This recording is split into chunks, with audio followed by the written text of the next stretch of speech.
What's up, guys? Welcome to another exciting edition of Real Estate Podcast, episode 329. I'm here with Griffin. I'm here with Trav. We're putting on our protective eyewear and handing a pair to Adam. This week we watched Indiana Jones. I mean, Man. it wasn't going to do no good. We were going to be dead anyway. I mean, if you don't look, No.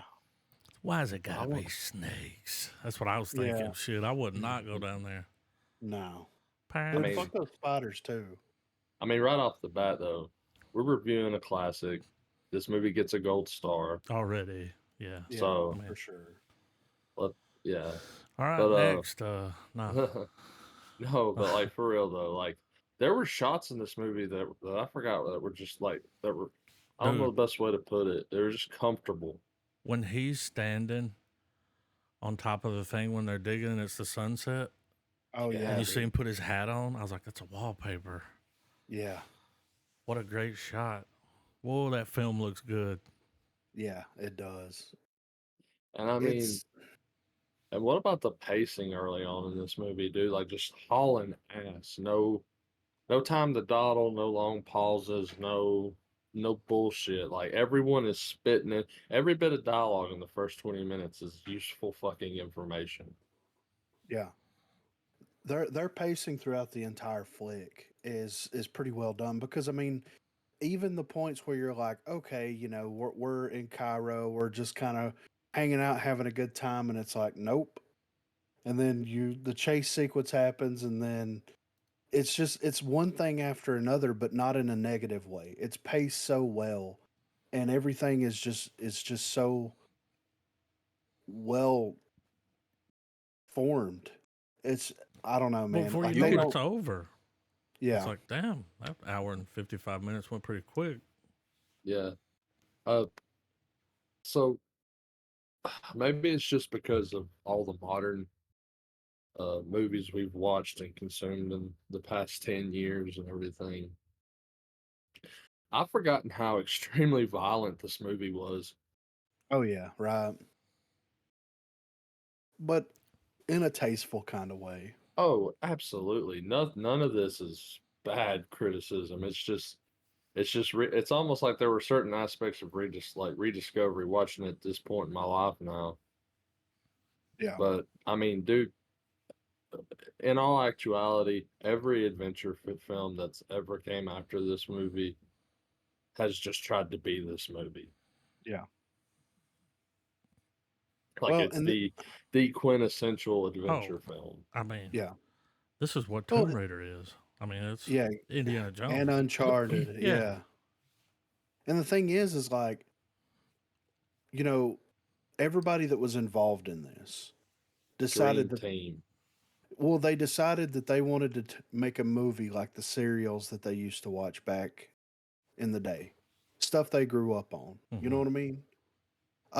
Created a character, gave him all the tropes, gave him all, everything to recreate that.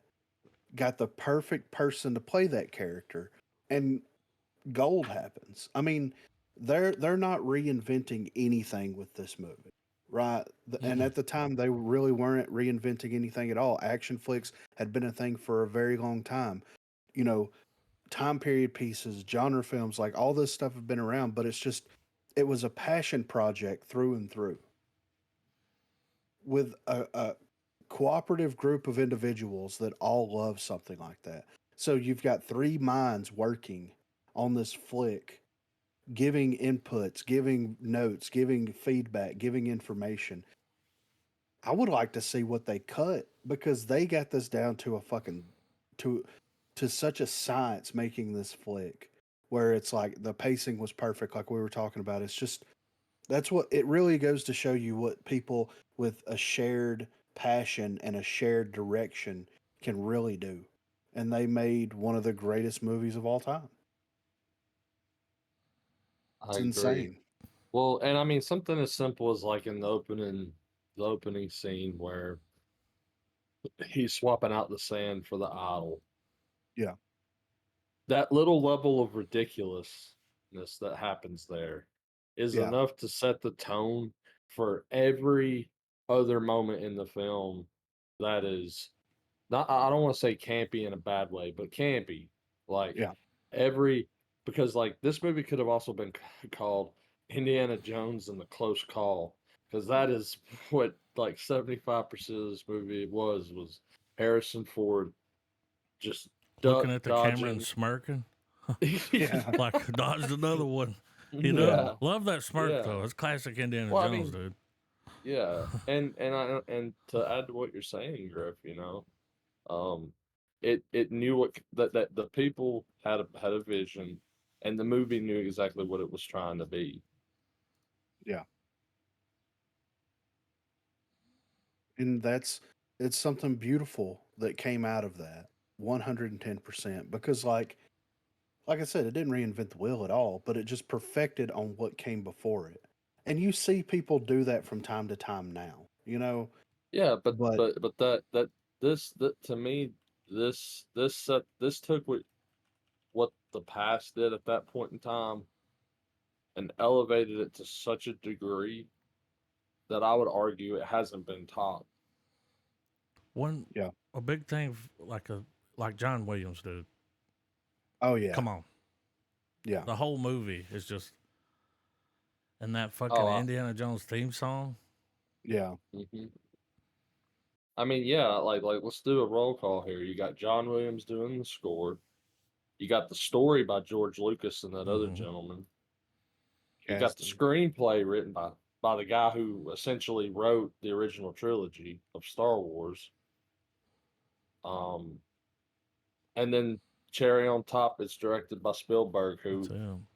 I mean, he's the eye in the sky, man. Yep. Like his vision is a camera lens, Yeah. and I mean, there's a reason why this movie and its sequels, particularly these original three, um, it's why when you go buy them, they are still up there with the same pricing as a new movie Oh yeah. that just dropped last Tuesday. Like these movies have stood the test of time, man. They're like, no, we know what we got. You Yeah, know. Yeah.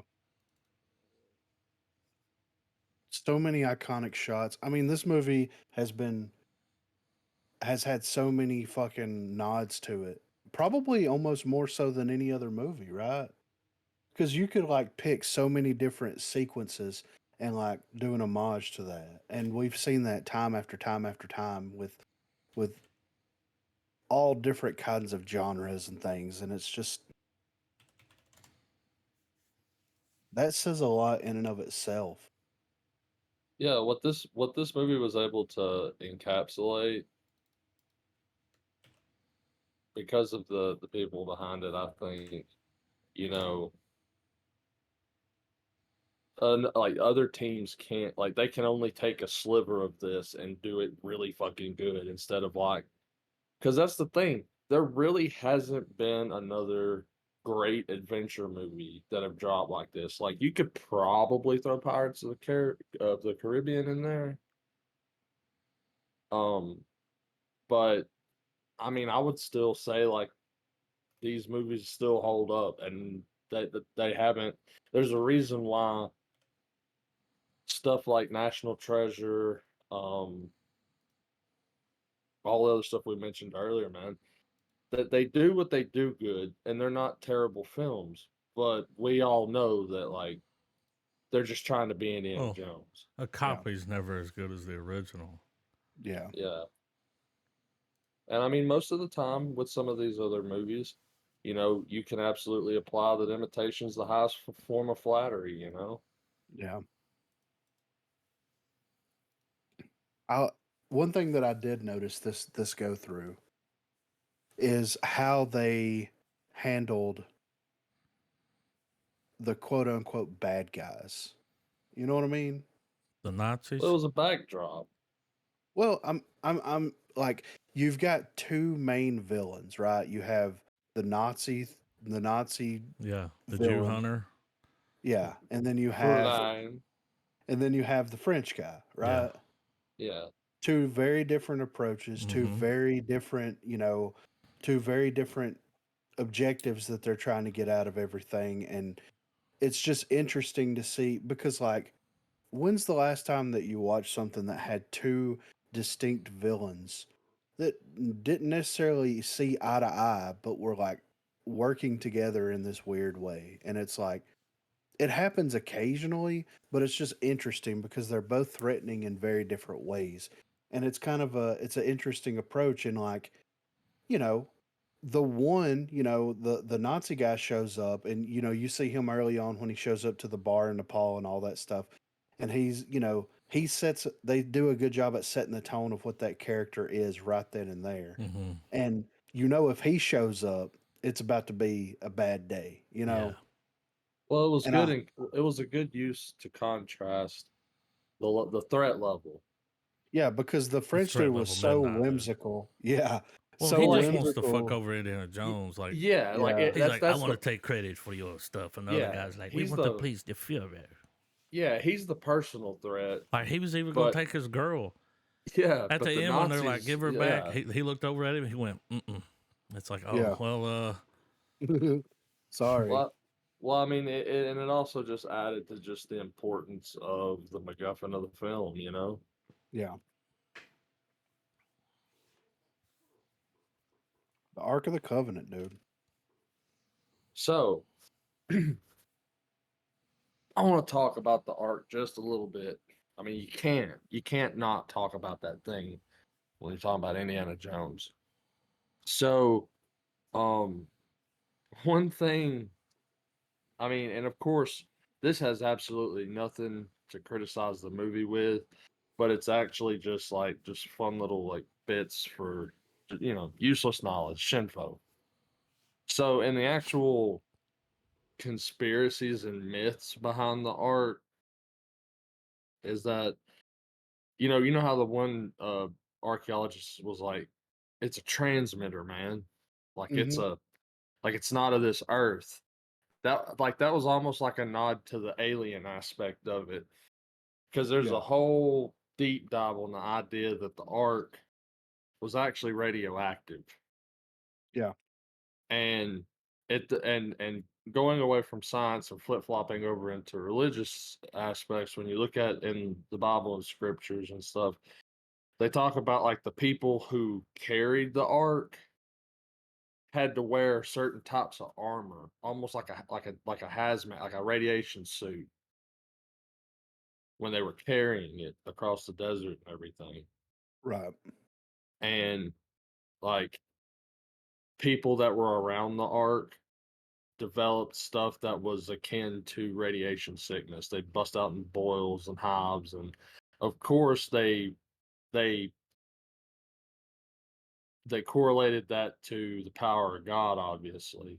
Yeah. But but all that being said, they're just hauling this fucker around the desert like it ain't shit, dude. Like, Right. I mean, they kept it, obviously for the big finale when they open it, and I get that. But when I'm watching it, like my little my conspiracy YouTube deep dive brain was like, that's not how that work. Right. But I thought it was cool how it started showing it start to like fucking burn through the box, you know. Yeah. I mean, I know at the time it was probably a way of being like, this is like divine intervention is gonna kick in because fuck Nazis, you know. Right.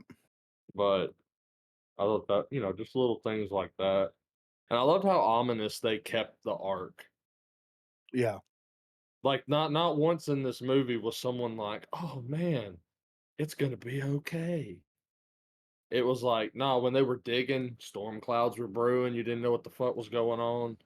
When they're during certain parts of transport, Williams would come in with that. Nah, dude, like it ain't a good thing. Indy's got this in the back of a truck, Yeah. and I don't know. I like a lot of other people. I loved when shit got real with the Ark of the Covenant. Whenever they open that thing and it goes full black hole sun on all those people around them. Yeah.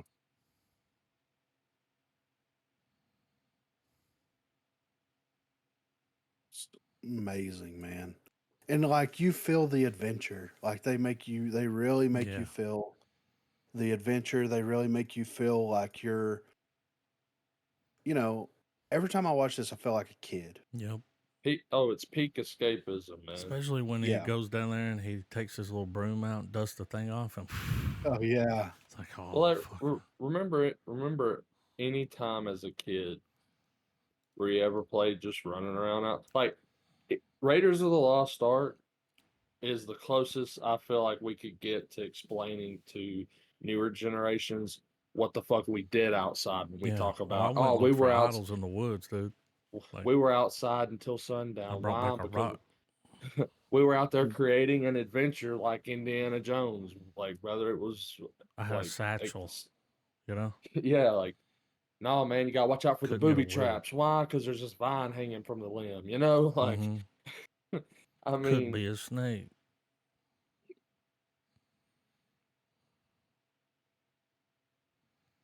Great movie, man. I could sit down and put it on right now and rewatch it and not be upset at all. I mean, Just reliving it. there's a reason why anytime you're over at any movie collector's house and they either have a DVD copy of it, but Or if the it's VHS. particularly a VHS, man, Yeah. Yeah. if you see I that got worn the out VHS copy of box set. if you see that worn out copy of Raiders of the Lost Ark, you know why it's got that TLC. Because it's that, I mean, it's just that fucking good of a movie, man. Yeah. It is, man. And old Blue Eyes is perfect. Yeah. All of them. Whenever he first gets there and it's like, you fucking left. And he's like, you were a kid. I'm like, whoa. Yeah. Well, I miss that old style of acting. Yeah. Like quick spurts of dialogue, the over dramatic, like, oh my God. Like, Yeah. you know, or you know, the lead man being like, oh, come on. You know, like Look at the camera. the suave Not type. Yeah. again.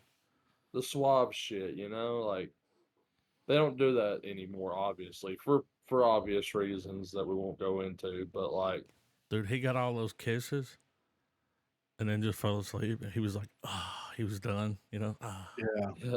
And I'm spent. That other guy started fucking singing in English. Dude, look, when he climbs on the U-boat, right? Mm-hmm. Yeah. It's a U-boat, right? Okay. Yeah. Yeah. Everybody on the boat's cheering. Yeah. And he's just like, ah, and kind of shrugs it off. So he just held on to that U-boat all the way there. Yeah. Damn, you know? I mean, Oh, or Andy, how about dude. being drugged across gravel and sand underneath that truck? When he went up underneath that, I was like, wrong move. I was like, Wrong move. the whole time I'm sitting there thinking, like, yeah, he's holding on, but his back is just being shredded right now by the ground.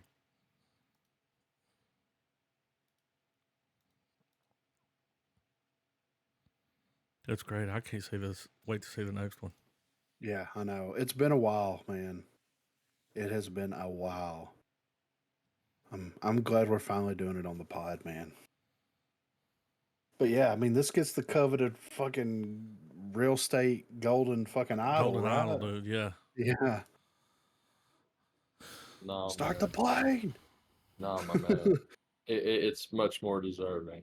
It gets that and a miniature golden real estate Ark of the Covenant that you can put behind your rear mirror. I mean, I'm I for it. when you see us going down the road, don't look.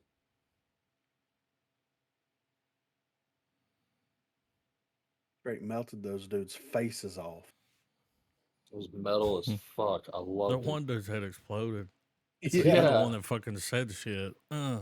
Well, like, and dude, for some reason, and I know it's been memed and it's on. I mean, so many people have used it for GIF. But when the Germans or when the Nazi guy, the dude in black, whenever his face melts, I just remember that terrifying me as a kid. Yeah, the Nazi. Yeah, because it just Yeah, the came way out at that it melts like wax. yeah, because as a kid, that just came Mm-hmm. that comes out of left field, dude. It does. Incredible. Incredible movie, man. Sensational. Sensational. Ahsoka, though. I So, watched it the day after it came out. I'm gonna need a little well, reminder. they tracked down the tracker and they're Oh building yeah, a giant that's right. The whales. warp gate. So Yes. Yeah. so yeah, it was I mean, Is I it saw still somewhere Ahsoka to you? oh yeah. Oh oh yeah, dude. It gets the golden real estate Ahsoka stamp of approval. Um Super Ahsoka. nah. But no, the whole what was I? Oh yeah, there was a comment on the internet that had mentioned that this was the most Star Wars episode of like any of the Disney Plus shit in terms of feeling. You know what I mean?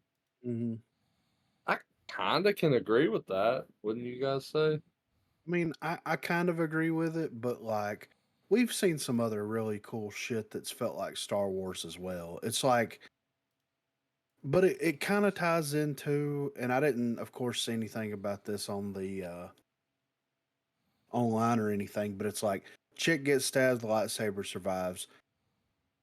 They, I mean, how many ships in Star Wars gets disabled and don't get blown up?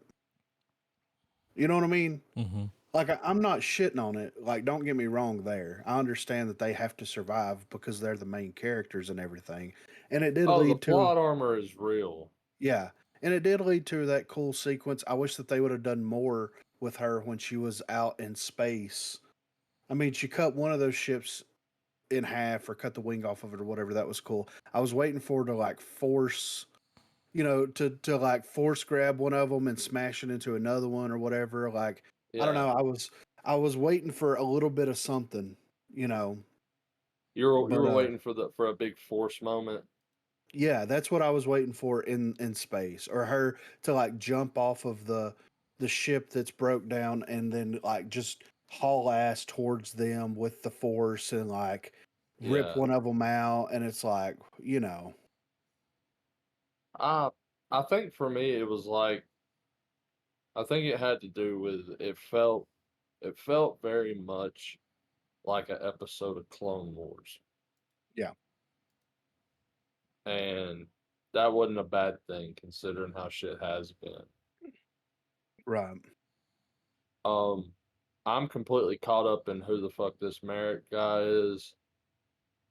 I know a lot of the internet's been throwing shit around, but I've had my thoughts as well on who he might be. I mean, it's still on board with the idea that it's Sam Witwer, um, the guy who did the likeness and stuff for Star Killer from Force Unleashed. yeah. They're thinking it's some sort of retcon with him coming into play somehow. I mean, but at the same time, there's a reason why the mask ain't came off yet, so it's significant, you know. Yeah, yeah. But yeah, I enjoyed it though. Overall, I mean, the space whale thing was interesting. I wasn't upset about that at all, and like, the whole episode was decent. I mean, the space battle was cool. The dog fighting and everything. But it's like, so they're trying to train her. She was a Mandalorian, so she's got some like formal training with weapons. Because like, I haven't watched Clone Wars or Rebels, but like, she's not force sensitive. At least No, not at the moment. She's not force sensitive. no. And they make a point that they have a point for the robot to even point out like you shouldn't even be trying this shit. Like Yeah, you're not even a candidate for the academy, much yeah, less like scrap training, you know? right. So that leads me to the biggest question that I have after watching this episode. Okay. If she goes through the rest of the series and whatever they do next, and she's not, quote unquote, force sensitive, but she becomes a Jedi or whatever, then is that going to open the door and the floodgates to where anybody that can just be casually decent with a lightsaber be a Jedi? And that's going to, Well, I mean, considering the sequel trilogy didn't show anyone like that other than what Finn, but didn't they kind of retcon him to being force sensitive by the end? well, I mean, kind of. But I mean, and the idea is like, okay, does this is the real question in that whole discussion. Does having access to a lightsaber make you a Jedi? And are they trying to push the idea that if you have access to one, that makes you a Jedi? Nah. And that's the thing that I'm like, eh. But I I don't already know. I don't think that's the case, man. I think it's simple storytelling with the idea that like she's giving it a try, and even though she's not gonna be a Jedi, she's gonna learn a very valuable. She's gonna have an advantage over fighting dark side fighters because if she knows how to fight with a lightsaber, she knows how to stay the fuck away from one and counter it. Yeah. So I mean, and I feel like that's the Mandalorian approach she would take is knowing how to not only wield one if life or death situations or whatever. I don't think it's gonna open the idea that just like suddenly now everybody's gonna go to their local fucking Sabers R Us and pick up a lightsaber and start willy nilly in it. Like, I don't think that's the case at all. Right. And I mean, I know that I may be reaching a little too far but at the same time it's like I have a feeling that at the end of the day that she will be somewhat force sensitive enough to be like, okay, like I just have a gut feeling where it's going to be kind of like the mutant, the gene, the X gene or Yeah, whatever, where like something traumatic enough is going to trigger her into her force awakening thing or whatever, yeah. But Well, it's just, I mean that could be the case, but I don't think it's going to be some recurring thing. I think it's going to be something that is somehow going to stay specific. Like there'll be a specific, obviously a specific reason that ties her to the Force to the point where the Force is going to use her. mm, Whatever that is, I mean, I mean that's up to Dave Filoni's ass to pull. yeah. And I also feel, and I don't know why, but I also feel that she's gonna die. Well, I'm glad you said that because I felt like the whole training thing is also another way of also showing us that like they're bonding, like they're getting close, like we're getting emotional leverage. We're getting made aware of the emotional leverage that's going to be used against Ahsoka later on, Yeah, and it could result in her death, or it could be the thing that makes Ahsoka go hard as fuck and do some shit she didn't think she could do. That whole type of stuff. yeah. Or is she going to bring her back to life with the Force and she's like, "Oh, there are light side and dark side and I understand everything now." I'm not trying to intentionally be down on it, of course, but like, Well, it is Disney Star Wars, so I mean, we have every right to be. yeah, I mean, at the end of the day, I'm just curious, like, because they can do whatever they want to, and I'm still going to enjoy the series and everything. But like, at the same time, I'm like, what could they do that could potentially be questionable? Like, I'm not saying that it will be, but it could. I don't know. I have I been mean, enjoying it. I mean, you're not wrong to think that, and I mean, it could. I mean, it treads a very tight rope right now Yeah, oh, for sure, right. because But it, they're playing in a sandbox that only a few kids get to go in and fuck with. And oh it's yeah, because right. once you leave it where it's at for a while, like that's the diorama people got to live with. Yeah. And And since Filoni's got control over it, like I'm not worried, right? yeah, I'm definitely not worried, but also like it's hard to not have these thoughts well, because oh, of for sure. everything. Well, one of the ideas that I've tossed around and thought of is okay. So the whole thing is that Ahsoka is Anakin Skywalker's apprentice, or Hmm. used to be.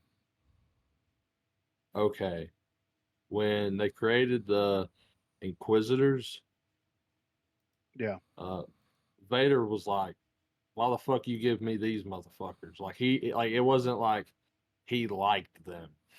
They weren't. They like he fucking thought they were a waste of his time, and that's yeah, why he subsequently killed every one of them the first chance he got for right. insubordination. Well, if you think about it, in Empire Strikes Back, the whole thing, part of the whole big reveal that gets covered by Luke, I am your father, that whole thing, which that's a big twist. But there's two things revealed in that scene. One, Vader's like, fuck the Emperor. I plan on overthrowing him. Yeah, So this goes into the whole Secret Apprentice stuff. And it makes me wonder if hooded guy with, that's yet to be revealed, if he is somehow has survived all this bullshit since Jedi and all that stuff, and he's somehow another apprentice to either yeah, Vader or someone equally like Count Dooku's been brought up a lot in the yeah, past couple seasons of shows. So what if it's a Padawan of him? But either right, way, it boils down to where you have a legacy fight done through their apprentices, right. because they're obviously going to fight like the person that taught them. Ahsoka's very aggressive. Vader's aggressive as shit. Look at the hallway scene at the end of Rogue One, or Right, any yeah. of his appearances in like video games and shit.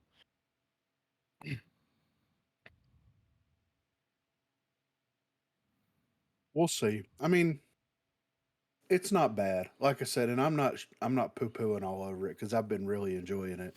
But it's just like a lot of I'm just like, where's this kind of it's the same way with Andor. What are we doing? Where are we going? Yeah. Well, to it's the Disney Plus problem. It's oversaturation, man. There's so much content in Star Wars now that it's just what's the point of giving a shit to a certain degree? Like it's just more of okay, bad guys are trying to gain power, the good guys have got to stop them. Yeah, right. I mean, that's literally rinse repeat every fucking Star Wars story ever. And it Yeah. don't get old, but at the same time you're only able to fucking keep riding that pony so many times before people get sick of you running in circles. Come on and ride the pony. Man, I should have said train. It'd been a good callback. We got a little bit of movie news here. So, Barbenheimer the movie is coming and could hit Prime Video by Christmas. So, this year the term Barbenheimer became the I don't know, becoming the new Sharknado. Ironically, it is about to follow in the footsteps of the infamously low budget horror movie in becoming a movie in its own right, courtesy of Full Moon Features. If you have any doubts just how bizarre and off the scale this is going to get, you can check out the recently released poster as shared by Joe Blow, which comes with the tagline "D Cup A Bomb." um, Wow. Dude, This that alone tells me exactly where I would have found this at a Blockbuster. this is yeah, right. This is the synopsis. Deep within Dollsville, a group of fed up female dolls, led by the brilliant Dr. Barbenheimer, Mhm. build an atomic bomb.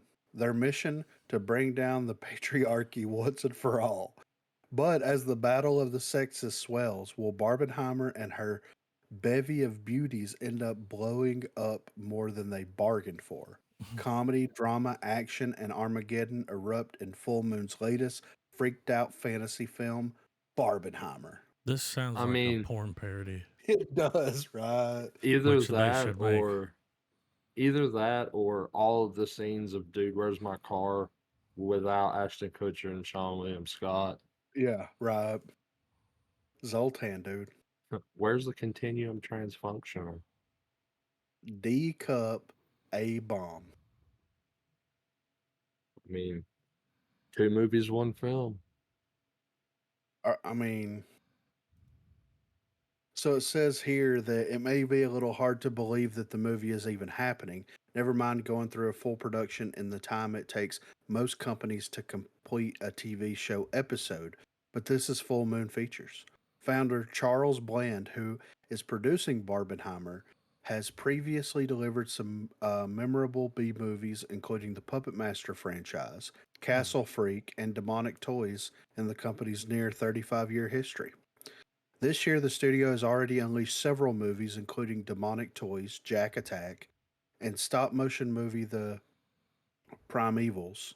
And they are currently working on a movie featuring the first AI created femme fatale in film history.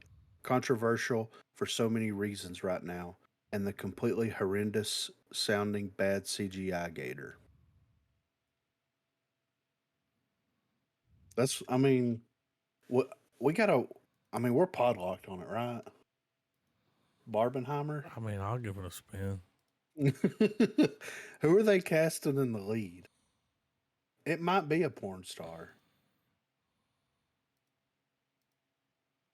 But yeah, I thought that, that was very interesting. There was the whole Barbenheimer thing with the tweets and all that stuff. Now they're making a movie. D cup, A bomb. That's funny. Right.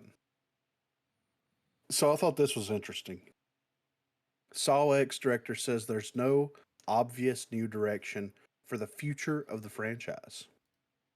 So the future of the Saw franchise beyond its 10th movie is uncertain, even for the director behind Saw X. The premiere of the latest installment in the horror saga is just around the corner, presenting a new story to connect the whole mythology of one of the most influential franchises within the genre.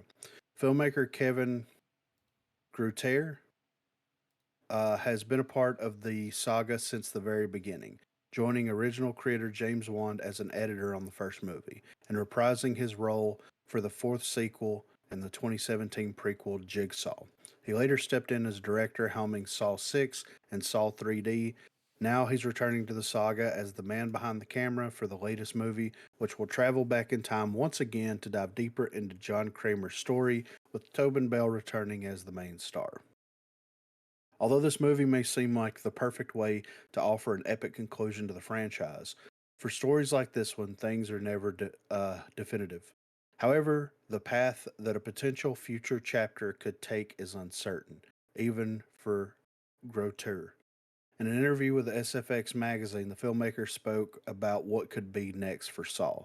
There's no obvious new direction to go after this film, but I think there probably will be more Saw movies, particularly if this one is successful. Saw X is set between the first two movies, centering on Kramer trying to find a proper and effective treatment for his cancer, which leads him to Mexico. However, his hopes are dashed when he discovers that he is the victim of a terrible fraud planned to take advantage of the vulnerable and desperate. I mean, they're gonna make another Saw movie, For right? sure. This movie is gonna make $100 million, and they're gonna continue to make Saw movies because people, for some reason, can't get enough of Saw. I don't understand it. Like, I watched the first two, I was good. The plot and the story and the threads for a horror movie is so convoluted and so fucking out there that I'm just like, this is enough for me, you know? Well, it wasn't that Um, long ago they did the one, right, with Chris Rock. yeah, Jigsaw, I think was what it was called, and that was supposed to be like Like a a prequel reboot or spin-off something. I don't thing. know. Yeah, I don't know, man. The next one will be just puzzle piece. Yeah, right. So I mean, it's I don't understand the popularity of the movie. It's That's cheap just to me. film, Yeah. and you know the shock value that normies Does get to go in there and get. does Saw appeal to the Fast and Furious audience? Do you Now, think? Yeah, yes. it's their kind of horror movie. Then, back in the day, no. As it became more commercially successful, uh, around the time it became even more convoluted story wise, because I genuinely tried to hang on for the ride. Well, didn't the I director think make some Fast and Furious movies? Yes. uh, Ding, ding, ding. James Wan. I think he did. Yeah, I think you did a couple of Fast and Furious movies. Yeah, but either way, the first film is Well, still this was probably like one of later the on. Like best. this was, Yeah, just a few years ago. I But it's think like it's I think there. Saw. I don't think I don't think Saw's doing anything different than Friday the 13th, Nightmare on Elm Of course, Street, because while we printing can argue, cash. yeah, while we can argue that, yeah, Robert England's great and seeing him in all of them is good, doesn't mean that those particular installments were good. Yeah, Same for yeah. Jason, same for Michael, same for all the big Diminishing franchises. returns. Yeah, it's just it's Saw is just our generation's contribution to the Halloween mythos. Yeah. And I get that, but it's with it being so like gory, Yeah. it Yeah, that like shock value. yeah. And it's weird to me, Well, I'm you glad know. I'm just glad it outlived Paranormal Activity. Well, yeah. They're still making those too. James Wan, I mean, not at the rate they're bumping out Saw films, but for a minute No, there they were. but I still it's I still think just like the initial film and all the other franchises I mentioned, the first Saw film is still a fantastic horror film. I think the gore and it's this it's like this weird nexus point of people, like it's going to be a theater crowd consistent of people that are there that like Evil Dead and shit, and yeah. at the same time they're cool with Vin Diesel. Family. Yeah. So, Yeah, it's just interesting to me because I never would have thought back in the day when I watched that first Saw movie that like it oh, would I be nah, nothing like this. no. I mean, because Like, that was a cult hit. yeah. I Oh love that yeah. first movie so much that Dude, they made when it. it when it first came out, I downloaded and watched it, burned it to a disc, and fucking went to Adams and watched it immediately again with him. Yeah, great movie. But like, it's just wild to me. But I mean, there's nothing really like other than possession movies. I guess that's a huge contributing factor as well, is the fact that like you either can go watch a possession movie on Halloween or you can watch the new Saw movie. as long as it makes some money, Yeah, they'll make another one. yeah. It's Fake Blood's the cheapest prop there is. yeah, right. So next up here, Eddie Murphy Christmas movie set for release this holiday season on Prime Video. So, comedy icon Eddie Murphy is coming to town, bringing his trademark comedic chops to his first holiday film titled blah, blah, blah, Candy Cane Lane. Murphy will lead the festive project, which it has now been revealed will land on Prime Video in time for the holiday season, and finds the Beverly Hills Cop star tangling with elves, magic, and possibly ruining Christmas for his family and the world. So this is the official outline. Eddie Murphy stars in this holiday comedy adventure about a man on a mission to win his neighborhood's annual Christmas home decoration contest after Chris, Eddie Murphy, inadvertently makes a deal with a mischievous elf named Pepper, Jillian Bell. To better his chances of winning, she casts a magic spell that brings the 12 days of Christmas to life and wreaks havoc on the whole town. At the risk of ruining the holidays for his family, Chris, his wife, and their 3 children must race against the clock to break Pepper's spell, battle deviously magical characters, and save Christmas for everyone. I was kind of hoping it was going to be R rated. Yeah, I was hoping like Christmas Vacation Yeah, yeah. with Eddie Murphy, but Oh, that would be great, yeah, right? that's what I thought it was going. That would be amazing. Kelly Younger wrote it, and he's done like a bunch of Muppet stuff. Ah, okay. So Okay. So it's going to be a family hit. yeah, Nick Offerman's in So- it. Oh, okay. Doesn't say who he plays, but Yeah. Well, he's We'll see. playing. He's probably playing the head elf. neighbor that's Yeah. like trying to win it too. Yeah.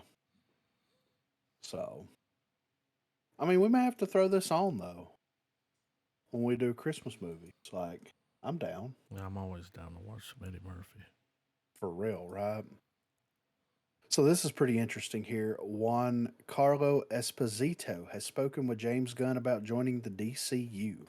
So James Gunn really wants his new version of the DCU to work out, and in order to do so, he's determined to bring some really big stars to the franchise. Big stars like Breaking Bad and The Mandalorian actor Juan Carlo Esposito. Esposito already has a lot of experience on being part of huge franchises. He was one of the main characters in Maze Runner, The Scorch Trials, and Maze Runner: The Death Cure. He has played Stan Edgar in both The Boys and The Boys Presents Diabolical, Matt Gideon in The Mandalorian, Moff Gideon, and the acclaimed and dangerous Gustavo Fringe, Breaking Bad.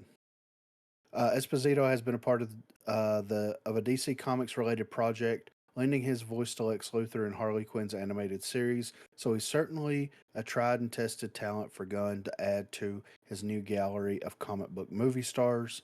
On X, formerly known as Twitter, user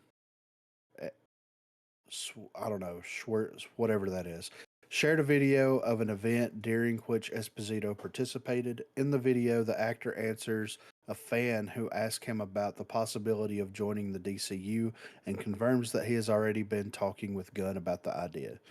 I've been talking to James Gunn about the possibility of being in a movie, so who knows? I know there was some fan art at one time of him playing Mr. Freeze. There was. We also saw fan art of him at one point possibly playing Lex. So I don't think that he's going to be Lex because I think they've already got the casting for Superman out of the way, done with. But I'm fine. I would like to see him play a good guy. Like in things that I've seen him in where he's not playing the villain, it's a whole different feel, you know? I've So never I would seen like- him in anything he wasn't a villain in. Like he's a I've seen motherfucker him- always a bad guy. Right. I think I've seen him in something where he wasn't playing a villain. Or he Maybe was just Maze Runner. yeah. I like how they label that first. It's like just say Breaking Bad. Come on. Yeah, I exactly. mean, Get he's out on of the here with boys that. too. I'll take that. But Yeah. just say Breaking Bad. It's Gus. Yeah. But I'd like to see him play a good guy though. I'd like to see him play a hero.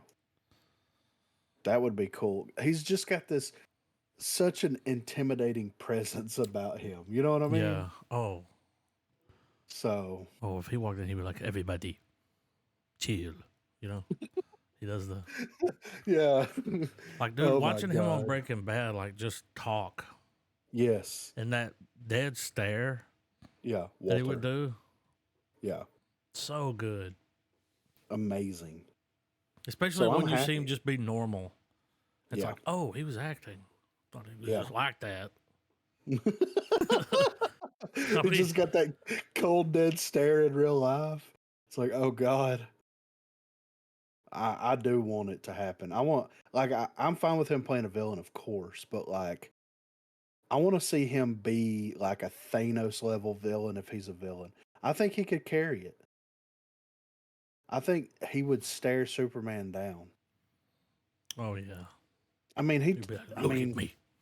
the only way that they could get him in Breaking Bad was to wire a dude up with a bomb that was in a wheelchair. Yeah, And then he still walked out of the room and he adjusted his did. tie. So I mean, he's already a bad mofo. So, but that's cool, man. I'm excited about Juan Carlo. Much deserved if he does get cast in something DC related. He's phenomenal. Speaking of DC, The Flash's Max debut was almost a record low for a DC title. So things only get worse for the Scarlet Speedster. The Flash suffered a rather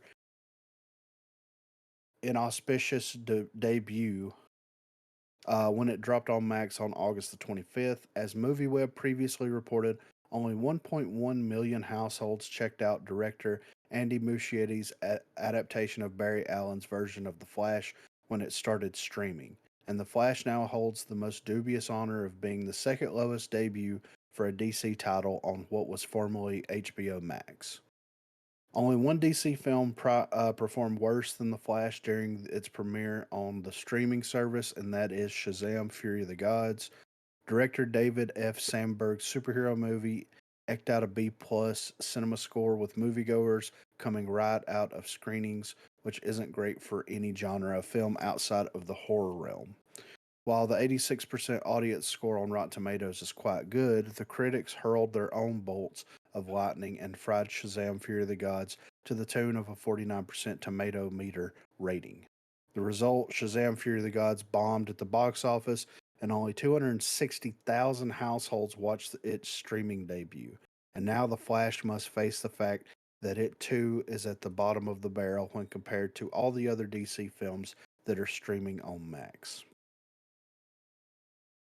So it says here so many things went wrong for the Flash, and undoubtedly, if Barry Allen was a real person, he'd love to go back in time and fix all the issues that doomed the theatrical and streaming releases for Muschietti's movie. The early signs were there, though, that the film wasn't going to make any positive noise with critics and audiences. Those moviegoers coming right out of the Flash didn't help the superhero's chance, as they gave the picture a B cinema score, which is even worse than Shazam Fury of the Gods. The Ezra Miller controversy certainly didn't help matters or encourage fans to want to support the Flash. Then there were the numerous public screenings that were held nearly a year before the movie even started its theatrical release. And now that the Flash is on Max, it couldn't even mount a decent viewership during its live plus 2 day streaming debut. The dubious second place finish amid the other DC titles on Max, even prompting the Flash Film News to create an infographic celebrating the flawed feat. Check out the post on X below.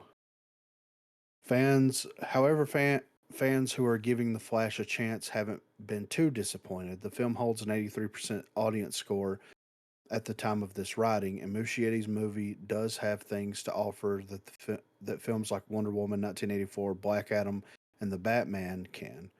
And that's the return of Michael Keaton as Tim Burton's version of The Dark Knight. Plus, fans are introduced to an intriguing Elseworlds version of Kara Zor-El / Supergirl. The Flash is now streaming on Max. So, I don't know, man. Well, you see the numbers, Yeah, like 1.1 million.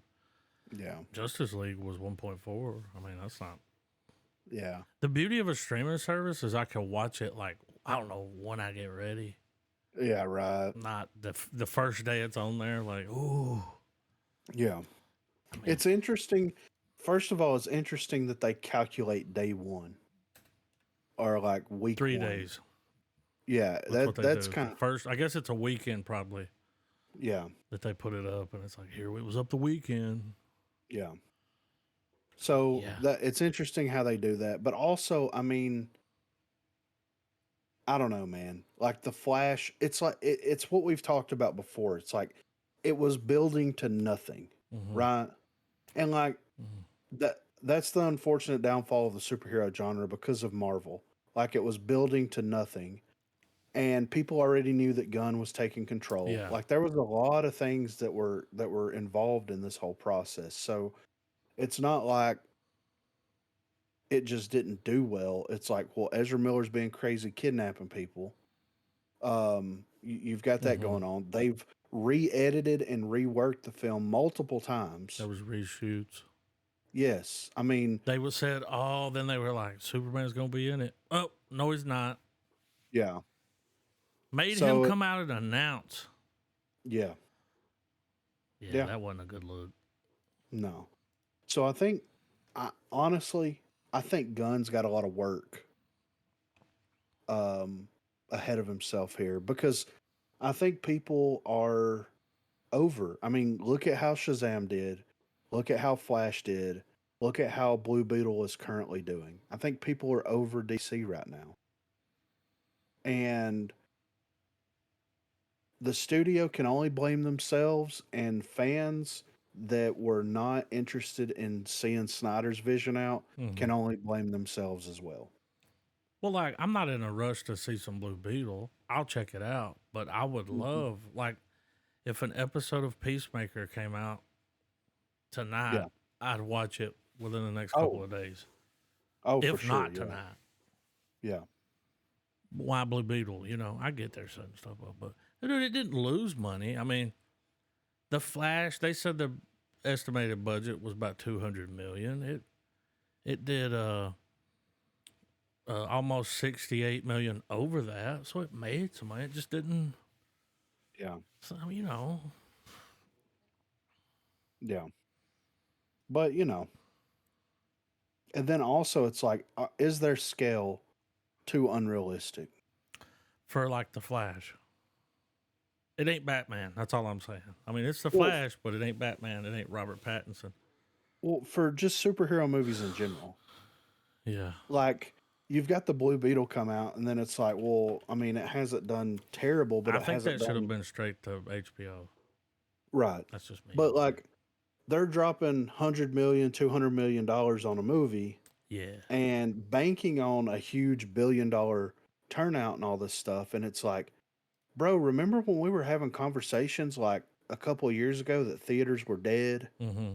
and people weren't going to the movies and that streaming was going to change and it did. Like all this stuff happened, and the movie industry was worried about the future of movies and people going to the theater. Why are we dropping hundreds of millions of dollars into a movie, especially right now? We're coming off of COVID. We're coming off of all this other shit that's been going on. Mm-hmm. Marvel's Thanos thing is done. I would say that was peak hype for like comic book movies, at least until Well, whatever's even going their on. movies they put out didn't do so well. Exactly. So it's It's just like, kind of where everything's at right now. yeah, but and we're dropping millions of dollars, and then like writers and actors can't figure out why studios don't want to agree to like paying them more money, and it's Yeah. like, you know what I mean? Like Well, it's money's getting tight too, and people are canceling their streaming services until a later date. Like yeah, that's happening. Disney got hit big time. yeah, Now there's some lawsuits because the people that invested were like they lied about the numbers. right. So Well, that I could be think I think next to I think next to Superman learning how to fly and Man of Steel, um, Batman's armored suit up for Batman versus Superman. I think Ezra Miller's Flash has two of the single best like ability moments that DC had to offer. And as far as because like let's face it, it was a Snyderverse film, hmm clearly. And the two of the best scenes outside of those two were obviously in the Snyder cut when Barry rewinds time. Like if all you can do is make fun of how he runs, like you're missing the point of the scene. Yeah. Uh, that and the scene in the Flash where he makes the point to be like, all right, fuck this, I'm saving, I'm changing shit, and he goes from the slow walk to the brisk run, and you see him enter the Speed Force in like real time, Hmm. or at least through a normal human's perspective. Yeah. Like those two sequences on top of the Batman and the Superman one, dude, those are some of the best like moments in like the DC thing altogether. I mean, as far as individual skill set, like don't get me wrong, the shot of the Trinity in Batman versus Superman, the Dark Side fucking speech at the end of Justice League, of course those are the bigger deals, you know. But as Right. far as like just moments where like dudes going fucking hero mode, I guess, like to me, what the Flash gave me satisfied me enough because I knew that they're not going to cover everything about the Flash in one go. And when we've gotten that statement later on, knowing like, hey, this is going to be start of a trilogy, like I don't know. I enjoyed it. Well, I mean, People yeah, we shit on it enjoyed it. and We people that watched it. yeah Like they're talking about the numbers they didn't get because the people just yeah didn't give a fuck. Yeah. yeah. Just I didn't mean, watch and it. yeah, well, I mean, superhero fatigue is kind of a myth, but it's also very much word of mouth because the few people that cynically watched the movie early on, they just went off the fucking rails with this movie. Like, oh, the CGI is so bad. Oh my god, the current year. And the same thing happened with Thor: Love and Thunder. The same thing Yeah. happened with fucking Ant-Man. Like, it's like to me They the always do it, nitpicks of man. I don't ever pay no attention to those motherfuckers. Like they always and shitting on a movie because it wasn't a movie they wanted. well It's like, and the well, whole you make a thing. movie. And the glaring plot hole in the film was like, okay, he's going back to save his mom. Well, why does his mom die in the fucking first place? And that never got addressed. Yeah. But with them being like, yeah, Reverse Flash was going to be a way bigger deal and it was going to tie into that eventually, just like with the nightmare sequences that everybody shit their fucking pants over and uproar about in Batman versus Superman. If Warner Brothers could just let these motherfuckers cook long enough, we would have a very well fucking told story where your hero is deconstructed at the beginning and then fully realized at the end. Like all this, like even people being like, "Man, Superman was dark and sad and questioned himself. He wasn't a beacon of hope." I don't know how much more beacon I hope you could fucking get when Steppenwolf's axe hits his shoulder and he's like not impressed and just like charismatically shatters it with ice breath and then beats him into a fucking pulp while they try to separate the mother boxes. Or just the fact that when they added the scenes into Batman versus Superman where it actually showed him feeling remorse for the dead and all the little nitpicks that people were like, why wasn't he around after the bomb exploded? That wasn't very Superman. Yeah, well, it was in the movie. Warner Brothers didn't want it in the movie. And apparently, the editing team thought you were smart enough of an audience to realize, yeah, he probably hung around and was like, what the fuck, you know? Right. So, I mean, it's a case of like, it sucks ass that we have to get the answers in a written statement about a movie that was laying groundwork.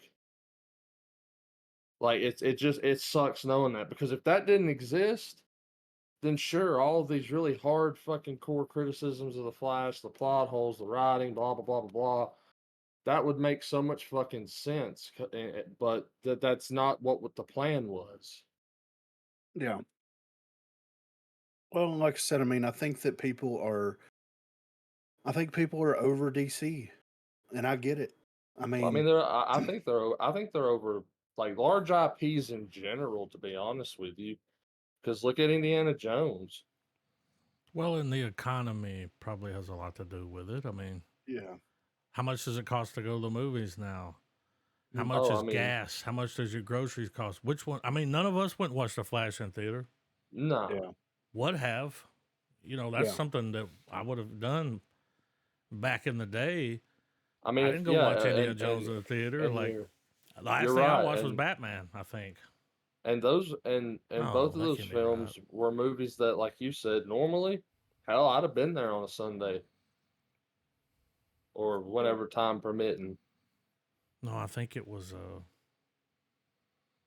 Guardians think of the the last Galaxy. I think the Oh yeah. last theater movie I went and watched was I think the one I went and watched last was the Batman. No, it No, was before that. Then Batman. Yeah. But yeah, I mean, it's just it leads to a larger, more broad topic here because it's like I don't want to continuously be that guy, but I kind of think that the strike is a good thing.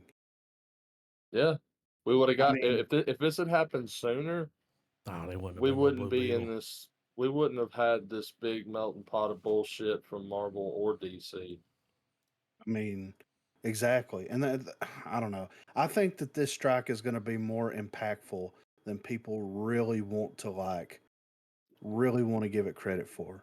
Yeah, I think it it's gonna make studios have to look at this and go, okay, do we want just a damn good story that's gonna create a good level of escapism that's gonna bring asses into seats?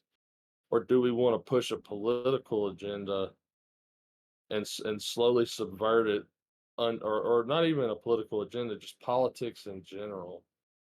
Like, I don't want to sit and watch a movie and have the current commentary of the world just slapped in my face for fucking 2 hours. yeah, I mean, I if I can want watch to the do that, news. yeah, if I want to do that, I'll either watch the news or I'll fucking get on the internet. That's what the internet's Well, for and that's now. what's so good about, like, I don't know, Indiana Jones. I mean, this Yeah. was back when they didn't. Now, can't wait to see the new one. We'll see, but Yeah. this is back when It they just was made movies. well, yeah, and Adam makes a point there because when I got done doing my rewatching of it tonight, one of the first things I said to Adam, I was like, "That was an adventure I needed." Yeah, right. Like, Felt good. Yeah. like Oh yeah. fuck a bunch of idle chatter. Fucking here's the point. Here's the statements. Next scene. Yeah, I want Here's some the dabbing points. Here's the chatter. statement. Yeah. Like, let's get this 20-minute introduction out of the fucking way. Let's give them some exposition on what the fucking arc is. Let's get the fucking tomb raiding, dude. Yeah, let them fight Yeah. around the plane. Classic Yeah. scene. Well, we've got some on the last topic here. We've got some Marvels news. The Marvels dominates fall most wanted polls despite MCU criticism. So the Marvel Cinematic Universe has had a rough year when all is said and done. From the disappointing box office of Ant-Man and the Wasp: Quantumania through the controversy surrounding allegations against Jonathan Majors to a number of heavily criticized projects, Kevin Feige and his team must be ready to see the back of 2023. However, there is one glimmer of hope on the horizon in the form of the Marvels.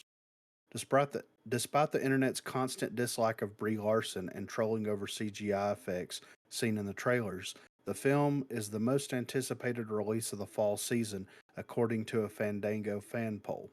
Not only is the movie top of the most anticipated list, but all four of the film's main stars appear in its simultaneously polled character list for the season. While there have been many big movies that have been pushed back to 2024, there is still a string of potential hits coming to cinemas soon. This includes Kenneth Branagh's latest Hercule Poirot, I don't know, movie, A Haunting in Venice, The Expendables 4, Five Nights at Freddy's, and The Hunger Games. It seems, though, that the Marvel machine is far from done, as many have prematurely proclaimed as the Marvels had beat them all in the poll of 2,000 people. In addition, Larson's Carol Danvers, aka Captain Marvel, has defied her online haters to be the most anticipated main character of the coming months, ahead of Denzel Washington's return this past weekend as Robert McCall in The Equalizer 3, and the Marvel's co-star Eamon Vellani and Tiona Paris as Miss Marvel and Monica Rambeau, respectively. Jackson also managed a top spot on the supporting actor list for his return as Nick Fury. I mean, whenever you look at what they're releasing, like A Haunting in Venice, I've seen this movie mentioned more in news articles Yeah. and trailers, but I see nobody talking about it. Like, I've seen some clips online where they've uploaded Yeah. clips from it. yeah. So they're really pushing for that. Then you've got The Expendables 4, which is going to hit a very niche, Yeah, it'll make niche money, market. man. Yeah. And it's rated Five. R, right? Yeah. Well, Oh, yeah. I don't have hardly any expectations, but what little I do, like I want to hold out. I want this movie to be good, to be honest with you. Sure. Well, I mean, I no, don't because I ever mean, go in. all, well, I mean, all the stuff around Brie Larson and the quality of WandaVision and Miss Hey. Marvel aside and everything. When you think about what these characters are capable of doing, what their skill sets are, and the fact that all three of them are in a movie, I know there's place swapping involved from the trailer and whatnot, but I'm hoping it gets kind of mind bendy, and I'm just interested as to what, like, I mean, it's the problem these movies have. Griffin said it earlier. They build to nothing. So the fact that they're taking these characters and telling this story, I'm not familiar with any of these three characters' books besides Carol Danvers when she shows up in a big crossover. I'm just interested as to what this movie is going to build up to, what it's going to signify, its importance, as to why they need these three relatively powerful characters all together. Yeah. Well, I'm just interested to see, because this is, I mean, it's a poll. I didn't even know the poll existed. So, how will the actual turnout for the Marvels actually be? I think I think it'll probably have the same amount of audience attendance that all the other movies have come out that is not starring Tom Cruise. Um, I think Disney will inflate those numbers and dump marketing like a son of a bitch into it. But I think what few people do take the time to watch it on opening, if it's a good movie, then it'll slowly just it'll be like this little engine that could. And each week it'll get a little more and a little more. You'll be able to tell if it's the word of mouth effect, Yeah. or it'll just go quietly into the night, man. Well, all I gotta say is eventually Disney gonna have to break down and show some titty. Ooh. I'm just saying that's what we used to do. Oh. Well, it's Okay. also got it's Come also on. got to it's also got to break down and pay off some lawsuits because You do that with the titty. yeah, I'm yeah, just you saying. can. If people were like, yo, Wait for the teeth. Miss Marvel steps out and you see her rack, people are like, what? You know? Yeah. Um Brie Larson would Just, never. oh, of course not. But hey, this- I said Miss Marvel, Oh, that's true. not Brie Marvel. I mean, anybody. We're eventually going to go back to that. That eventually, Yeah. there'll be a section on Disney where, well, I don't Titty. know if you guys saw it, and I can't remember if we ever brought it up in any of the past couple of episodes. But you know how in a lot of people were always talking about how Disney's losing all this money, having to possibly Yeah. sell assets and all this stuff. Well, anyway, came across an article and they're actually being sued right now because during the Bob Chapek days, he was in fact fixing the numbers on Yeah. Disney Plus subscriptions.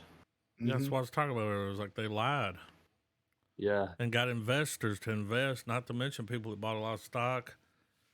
There's a huge lawsuit. yeah, like And that's why his ass had to go. That's why they did that. They were like, what? I mean, they're going to have to pay, dude. I think, But CNN and did the same thing with their streaming service. They lied about, and then they were just like, Yeah. oh, we just lost fucking $300 million. fuck it, we're shutting down. Yeah. Um, Now, it won't shut down. But you saw, like, they started pulling shows off of there. well, Yep. you know, it Willow, also gone. makes sense too because when you think about the actors or the writers' strike right now, think about how many of those people are employed by Disney. All the children's programming that gets written, all of all the age groups. Like there's whole buildings dedicated probably to people fleshing out TV shows to different demographics, obviously. And with this lawsuit, I bet you Bob Iger's like, fuck it, let him sit in the rain right now. I don't give a shit. We gotta pay this. We gotta get this lawsuit handled first. I don't think that they're going to cave. No. They don't can't. have to. Well, they don't want to. We're Well, not I think fucking paying you that. Fuck out of is here. it still just the VFX or is it the writers? It's everything. Well, no, because Now the actors well, are on there too. I mean, nobody's crossing that picket line, dude. no, People that have been doing the podcast rounds for like their stand-up specials, Dan Soder, they can't even mention. Now, if it's on YouTube, that's one thing because like Mark Norman had one that came out on. No, I think it did go to Netflix. You can't even like talk about your stand-up special like you're not supposed to. It's crazy. You know, it's like, no, you can't promote nothing right now. It's like, well, I recorded this 2 years ago. Well, It's coming out. Like, mhm. I mean, I got a whole tour set up based off of it, you know? yeah. But now the Um, actors So, involved, well, it's like, sorry, your career's in jeopardy, but mine is too, and that they're able to actually do something about it. dude, You know? the podcast that the late night host did. Yeah. So I watched a compilation. Whoa, you can really tell they don't have writers. That's all I'm gonna say. It's a cringe fest, dude. It is terrible, terrible. But they're documenting their experience now that there's a strike. It's like we've been out of work for. It's like, come on, dude. You want to hear something crazy? The SAG-AFTRA National Board has called on all major video game companies to meet them at the negotiation table and join their ongoing writer's strike. The Actors Union made the call for video game companies to join the ongoing writer's strike in Hollywood as their umbrella stretches into writing for video games as well as movies, TV, internet writers. Various major game publisher companies are mentioned in their announcement. The writer's strike this year has been a much discussed and debated about topic in many media circles, and it directly affects a lot of their livelihoods and operations in general. But it tangentially or directly, be it tangentially or directly, among the grievances barely mentioned are various concerns from many writers, producers, and organizers of this call to action. The concerns range from the usage of AI to replace writers, voice actors, motion cap actors by the aforementioned large companies, as well as naturally claiming wages are too low due to the skyrocketing cost of inflation in the United States. Here's Ding, their ding, ding. mission statement. Yeah. Um, Well, I mean, That's the only reason any of this is happening. well, It's all case in about point, money. man. Case in point, the guy who wrote Indiana Jones or like Kasdan. Mm-hmm. He wrote Lego Star Wars: The Skywalker Saga. He wrote some other games, Lego Indiana Jones. Just looking at the IMDb here. He wrote Shadows of the Empire for back in the day. Um, Mm-hmm. so I mean, that's going to be a heavy blow too. And I bet there's some writers are on that strike already that probably work for some of these video game companies. It says here that it turns out that SAG-AFTRA, the union representing actors in the United States, has initiated a vote among its members. They want to see if actors working in video games are interested in joining the strike as negotiations with video game companies are approaching. Here we go again. Now our interactive. Here we go again. Now our interactive agreement is at a stalemate too. SAG-AFTRA President Fran Drescher said in a press release. Once again, we are facing employer greed and disrespect. Once again, artificial intelligence is putting our members in jeopardy of reducing their opportunity to work. And once again, SAG-AFTRA is standing up to tyranny on behalf of its members. Negotiations between the union and video game companies such as Activision, EA, Disney, Insomniac Games, Epic Games, and Take-Two will commence on September the 26th. Below is a list of companies mentioned in the document: Activision, Blind Light, Disney Character Voices Incorporated, EA, Epic, Formosa Interactive, Insomniac Games, Take-Two Productions, VoiceWorks Productions, Warner Brothers Games Incorporated. Actors participating in video game productions are seeking the same benefit increases as actors in television and film. Additionally, they are seeking labor protection from artificial intelligence as well as mandatory 5-minute breaks for every hour of work. It's getting laughable. So they're Yeah, wanting the writers to join up. They're also wanting the voice actors to join up. And of course. we talked about the voice actor thing with Hi-Res specifically on the last episode of the broadcast. Um, Here's the thing though. Video games don't need voice actors. They don't. Yeah, because it's animated. I mean, They could they can either A, use a legitimate AI to create voices, or B, have boxes that pop just up. pull some random dev in there. He's like, I'll fucking do it just so it gets made. Yeah. I can talk, you know? Yeah. So the voice acting might get worse. Dude, I saw an article yesterday where Aaron Paul was like, I don't make any money off of Breaking Bad being on Netflix. And it's like, Yeah, I saw that. what? Yeah, I Are saw you that as well. serious? So he's been out there on the picket line with Bryan Cranston, so I'm guessing he doesn't get it either. But here's what I would say. That's crazy, first. Okay, well, who gave them the rights to stream that and didn't cut you in? That's who you should be Exactly. mad Right. at. Yeah. Does the creator? I'm sure he got money for it going Yeah. to Netflix. So, I mean, Yeah. I think you're It's mad at the just wrong person. yeah, what are their agents fucking doing? Well, Like they that would have been, they had no idea that shit was going to be on Netflix when they did that show. They didn't even know it was going to be big. yeah. You know, they had a hard time finding somebody to pick it up. Yeah. So you're not thinking about streaming services. It would have been the creator, and I guess the studio would have had a lot to do with Yeah. handing that off. It's just it's crazy. It's legitimately crazy because it's like I mean, at the end of the here's the thing that I think that the writers and the actors and everybody needs to realize. If entertainment is not going to go away.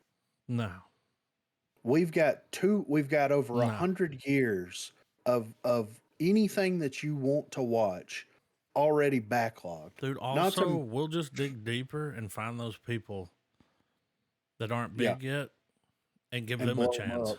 Yeah, exactly. Not a bad thing. No. And then on top of that, you still have people writing books. You still have people producing YouTube content that's not a part of this at all. You have people doing other types of content. You have plays, you have all of this stuff. Like they're wanting more money. I get it. Times Sure. are hard. I get it. But like at the end of the day, entertainment is not a necessity to survive. It's just not. No, but It's a dude, luxury. Aaron Paul's net worth is $35 million. Yeah, And and he's it's like, out there dude, like, oh, and it's like, whoa, you can't hijack this cause. That's, no. you got money Yeah, and you'll make more. yeah. He's on that HBO show, right? What you call it? The robots. Something Westworld. Yes. I mean, Yeah. Right. but there's people that are going to go broke. Yeah. And they're just right now, dude. They're like, okay, well, fucking double time on the training of the AI. Yeah, I know. Let's build a supercomputer. Yeah. You're speeding it up. You could have used it as a tool. Yeah. I mean, like I said, I get their plight. I understand the whole AI thing.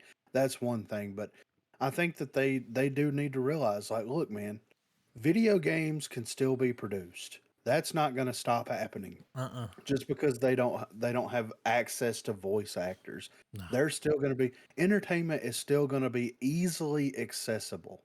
Easily. There's Even if a ton of stuff to watch. already. exactly.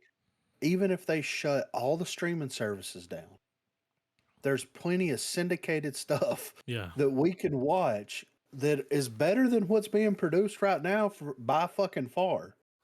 I would rather watch Seinfeld every single fucking day of the rest of my life than watch some of the dumb shit that they fucking produced recently. And that's a fact. So they just need to. I mean, I'm not on either side of it because I don't have any dog in that fight. But there's, But you're also these- not fucking stupid. You just know it's like, Yeah. I mean, and the production companies are going to continue to make money because if they shut down the streaming service, what's going to happen? Oh, we're going to start getting more box sets of series. We're yeah. going like they're still going to make money. remasters. Yes, exactly. Stuff they had in the vault. Yes. Oh, look what's here. Disney's Yeah, got a ton of that shit. Yeah. So I mean, they just need to understand where they sit in all of this, and decide then if they really want to how far they want to push this. So yeah, Well, that's dude, where I'm at. I get where the CEOs are coming from too. Like, sure, they make whatever they make, but so did Aaron Paul. Get a better contract, you know. Yeah, right. Put your likeness in there, whatever. But you can't keep letting people push you around because No. it's like anytime something pops up, it's like, oh no, we want more money. Yeah. Goddamn, here we go again. Like, Yeah. they're trying to break them. Yeah. So, no, we've already done this before, and we're not going to do it again. Sorry, your rent's fucking $12,000 a month. Exactly, right. mean- and it's dude, you know what I would give to have $35 million? Yeah, You know what I mean? I'd retire. I mean, that's Yeah. where I'm at. I could coast comfortably. I mean, Yeah. That's insane. I'm Grubhubbing everything. Oh yeah. But yeah, it's just like, come on, bro. It's just 35. laughable that he's out there. Well, it's laughable that a lot of those people are out there because Yeah. it's like, dude, you guys have millions Yeah, of what are fucking you dollars. doing out here? You're no Yeah. different than the fucking CEO. Yeah. You made all the money off this show. And you're going to come out here and try to hijack this? Yeah. Fuck out of here. It's insane. So yeah, that's all I got for news. It's just crazy that they're trying to rope in as many entertainment things because they think the people doesn't back it. It's hard for me working my fucking job, making the money that I make, to feel any kind of sympathy Well, towards there's so any of much these fucking content, people. nobody gives a fuck. Exactly. I mean, Exactly. they put out so much. There's so Yeah. much. You'll never run out of shit to watch. No. You'll always have something to watch. Yeah.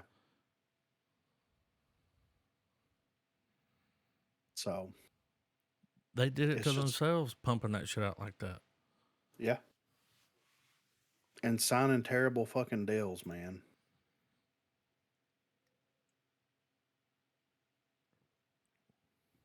$35 million. What's fucking Cranston's net worth? He's got to Oh, I be didn't look. It's 60, got to be right? more. I didn't look it up. 60, 90, something like that. Definitely enough to be like, and he said he was going to retire. So,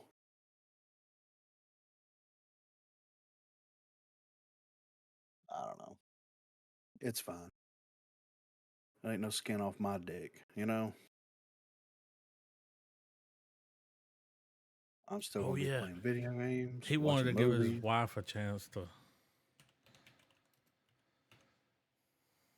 do her thing, right? Yeah.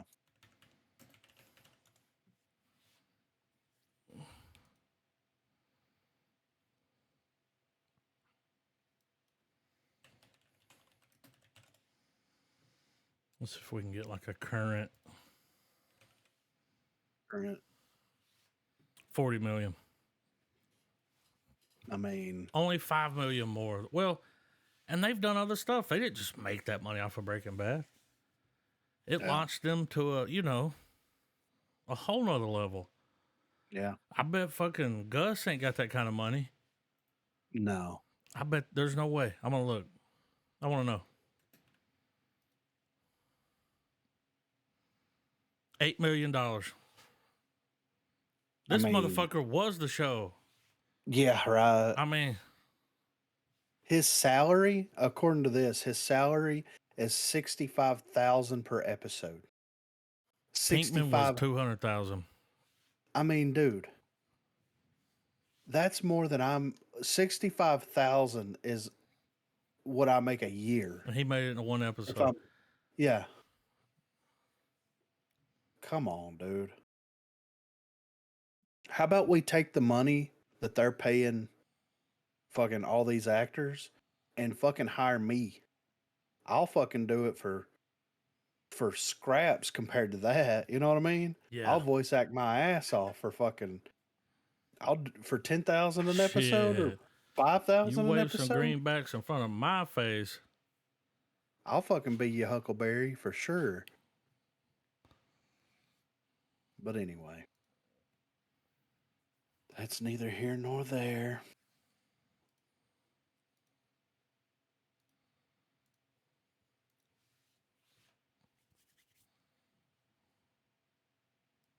Trailers. I'm ready. Ready, Freddy. Crazy little thing called love.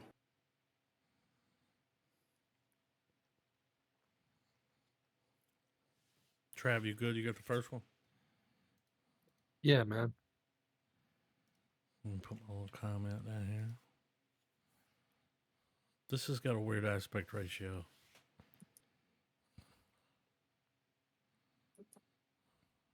Saltburn. All right. 3, 2, 1, play.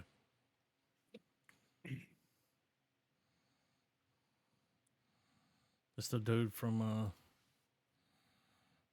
was it Game of Thrones? Yeah.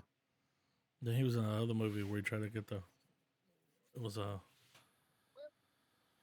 Denzel Washington, black and white. Oh, Macbeth. yeah. No, Green Knight. Yeah.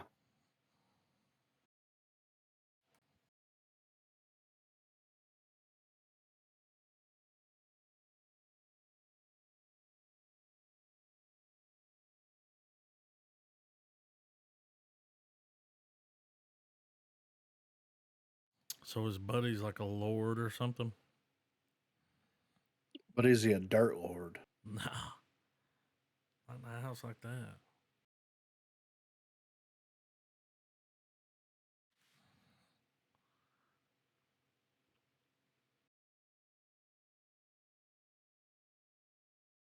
That guy has seen some shit, you know? Yeah.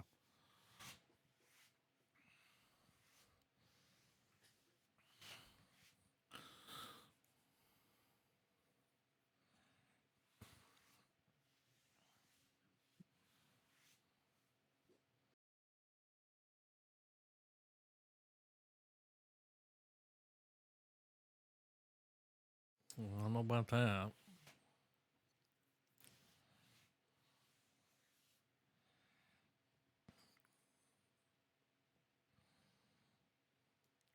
Weird choice of font. Yeah. It looks interesting. I'll check it out. Looks like somebody's gonna be fucking with his head the whole movie. Yeah. It's all a dream.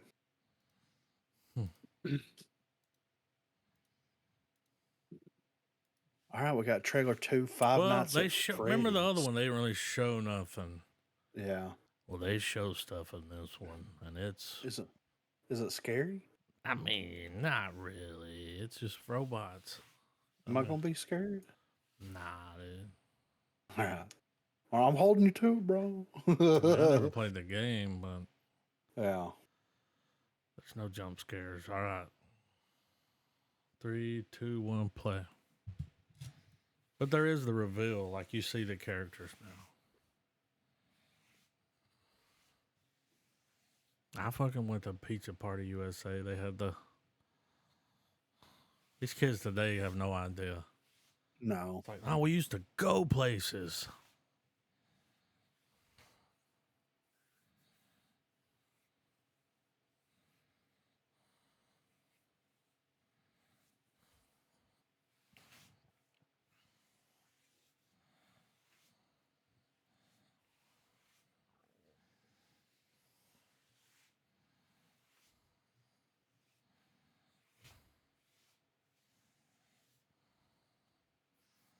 Dude, I saw a shitty trailer that I didn't put in here that's coming out. It's called Freddy's Fridays. And every Friday, stuff that looks like these things, like animatronic things, would go out and like kill someone and get them, and they just go missing. It's super B movie.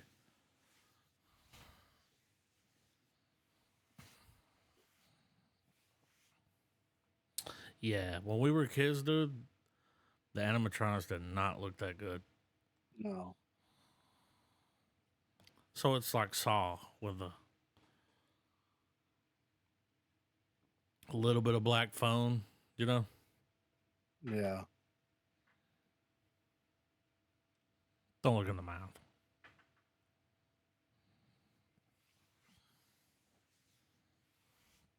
They just kind of look so goofy. Yeah. Yeah. Like, how can you be scared of that?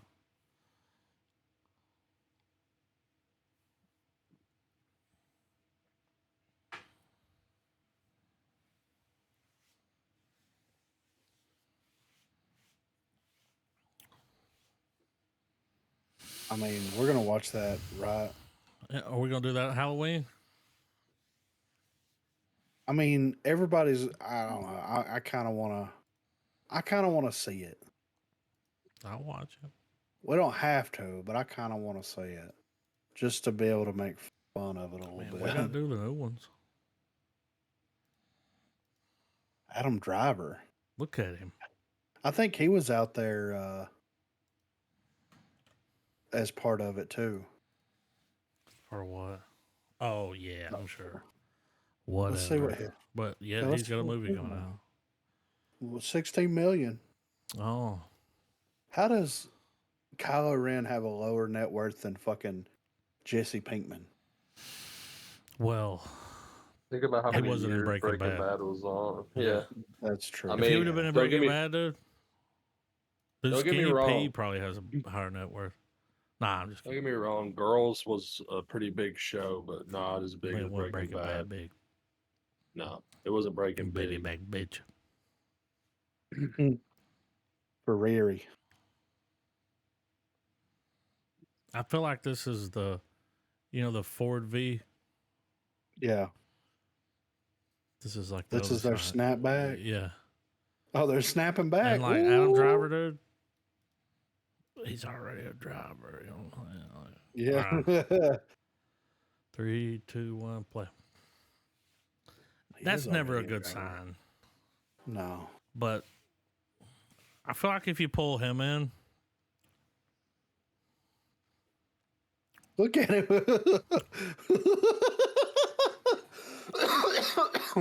Penelope Oh Cruz. God. Was not expecting that look.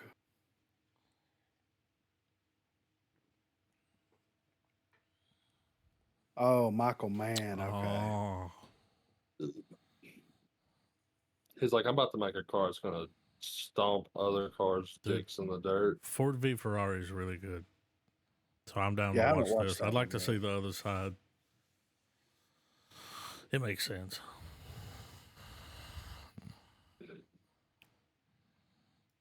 And I'm not even a car guy. That movie was good.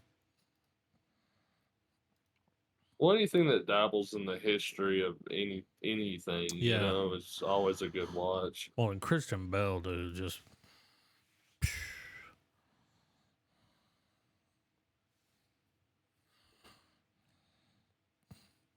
No one's going to say anything like we're not going to hear. Oh.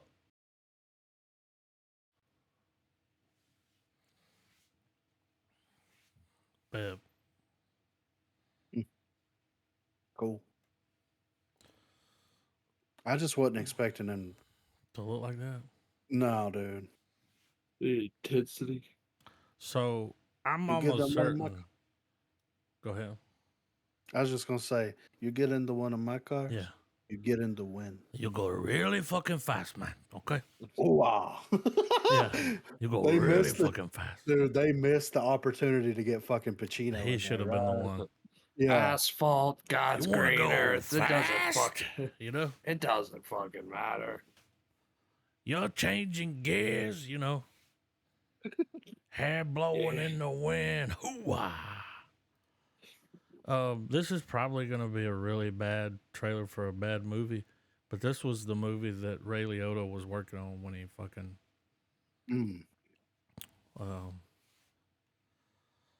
Anything dealing with when he marina. got to the golden escalator. Not a marina, but a marina. Isn't that what that's called? A marina, like a port like that? Yeah, like where you dock a boat. Something like that. All right, Well, port. let's. Well, anything that shows one of these boat ports like this, man. It's a marina. I And live it's around a not bunch of them. Dexter. We got Sugar Creek Marina. We got If I don't remember the other one. Blue Springs Marina. chocolate vanilla marina. Yeah. Like lemon marina pie. I'm not gonna name the rest because they're really close to me. So those are kind of far away. All right, 3, 2, 1, play. Anonymity. God, I hope this is like Captain Ron. Oh my God. Nah, it's not gonna be.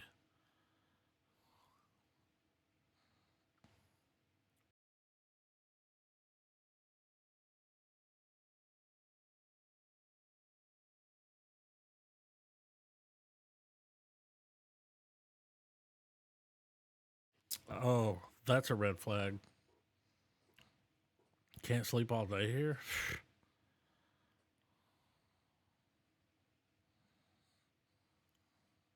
I think that would have fucked their boat up too. Yeah.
Oh, it's like Captain Ron.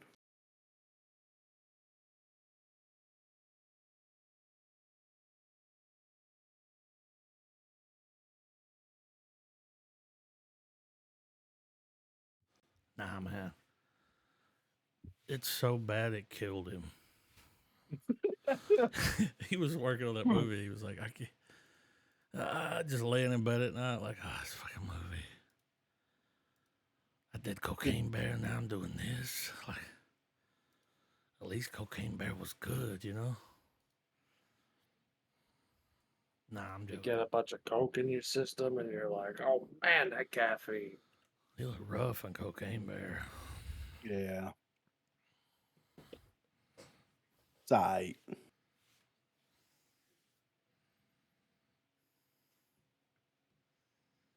Bodies.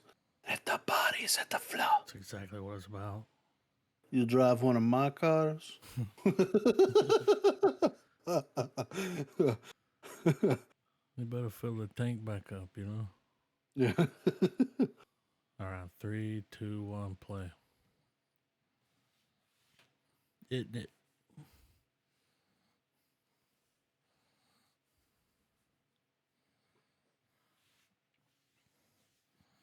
certainly won't be the last.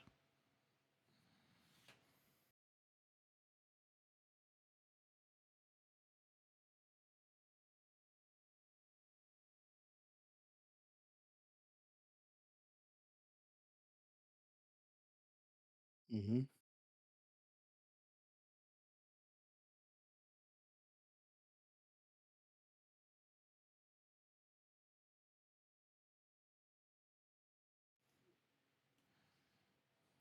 What's that about? Oh no. Looks interesting though.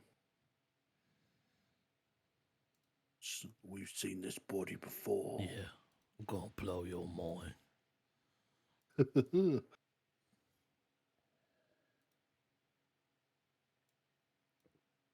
Hello, Mel Gibson. Oh.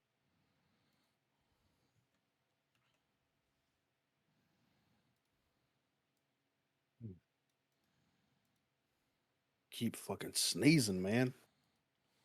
Desperation Road. You could say that again, you know?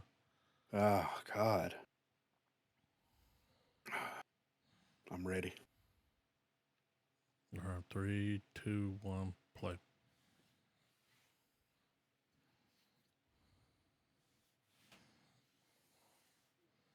Get over here, girly.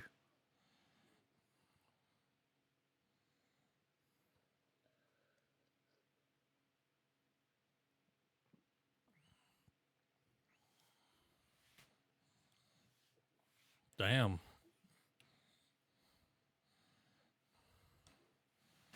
What did they do? Jump him out of the group?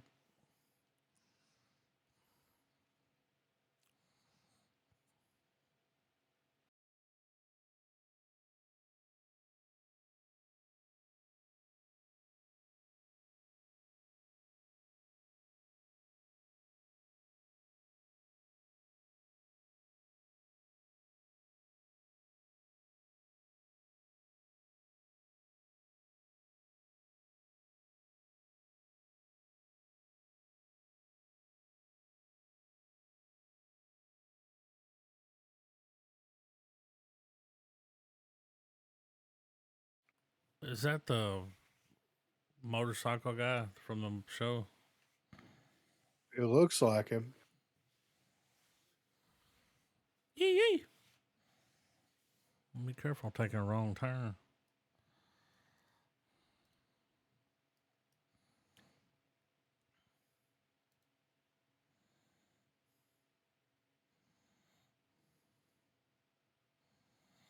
Well, he was in Tron. Mm.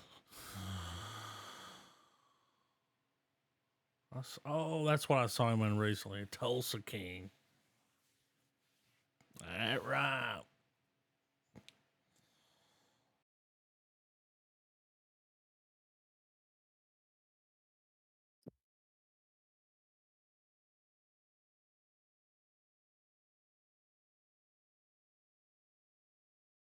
The way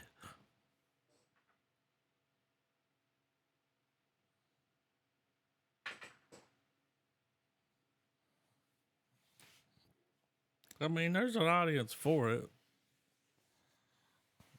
This ain't me. Coming out October 6th, man. Came out.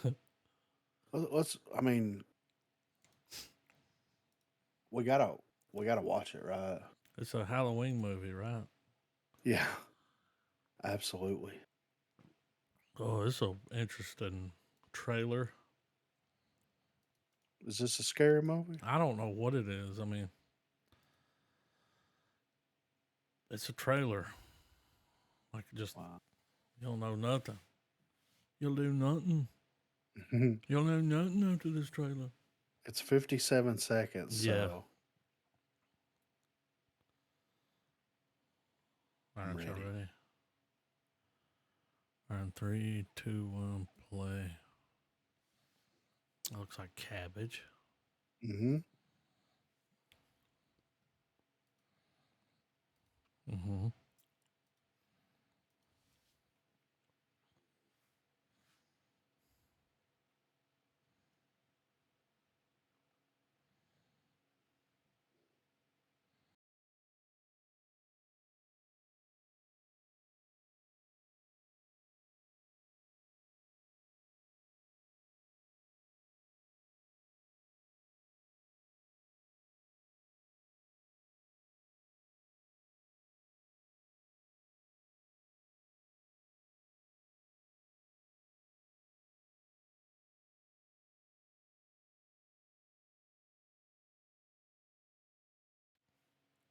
What the fuck is That's what I'm happening saying. there? That's a trailer. Seems like they're in a bit of a tiff. A little tit for tat. Is this I like the film look of it at least, you know.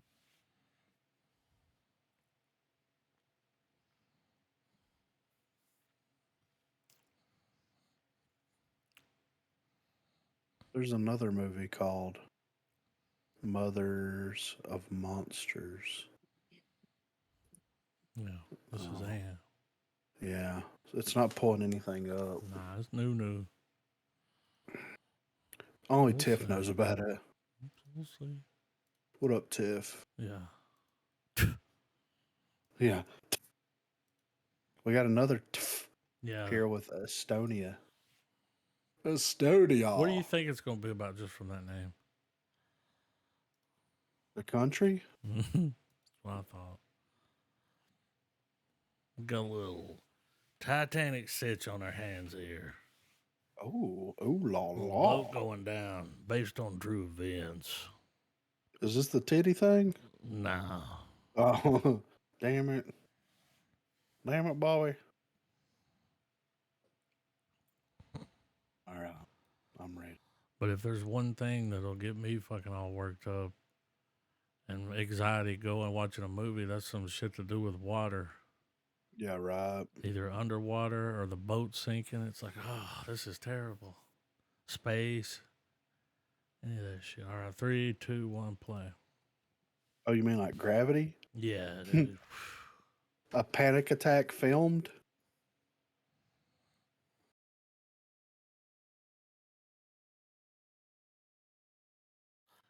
I would Yeah. fucking say so. Man.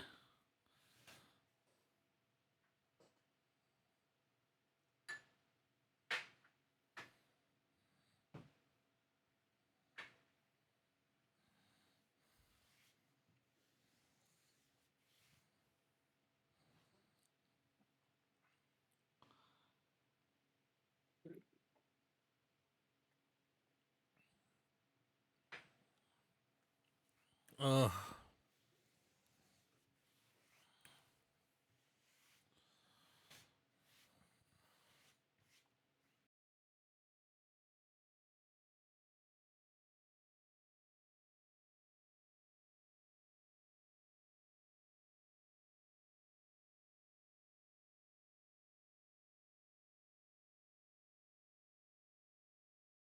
Those kind of scenes have always come to bother me now. Like the scenes where the character's thrust into like I gotta tell a fucking press conference Yeah. and like they've just found out about the shit themselves, so they're kind of in shock and you're like, oh fuck, they just gotta go tell some people the bad news. Like,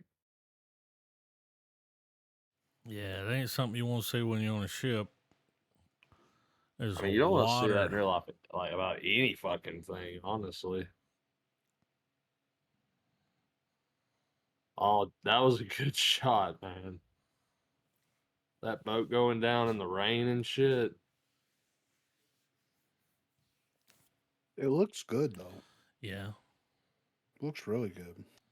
It looks like a very long, drug out, like not anxiety, but like a panic attack. Little Titanic without the tits. I mean, without the There might breakage, be some bro. tits in there. I mean, Bargain. Is this about Dollar General? depends on if you Dude. watch the director's cut or not, Adam.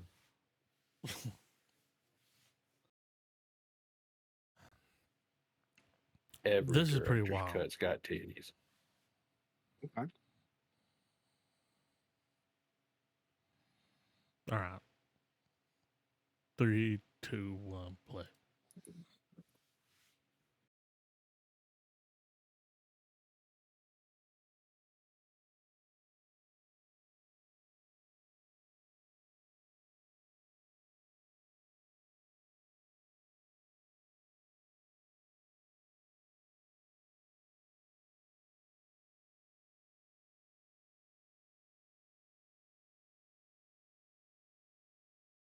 Ugh. Oh, shit, yeah. dude. See Down. bathroom hotel. This is already going in to check this out. Nah, just wait. It's about to get weirder. Right here.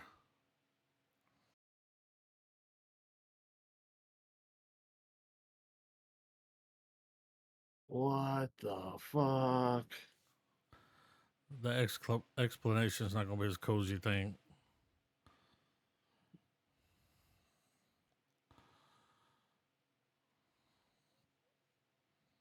It was an earthquake, yeah.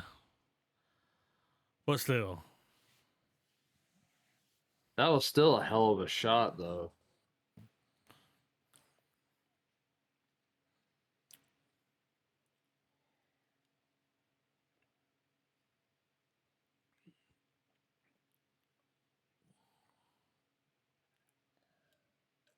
Nah, I still want to see this. This looks fucking crazy. Yeah, they got to fight their way out now. It's the raid.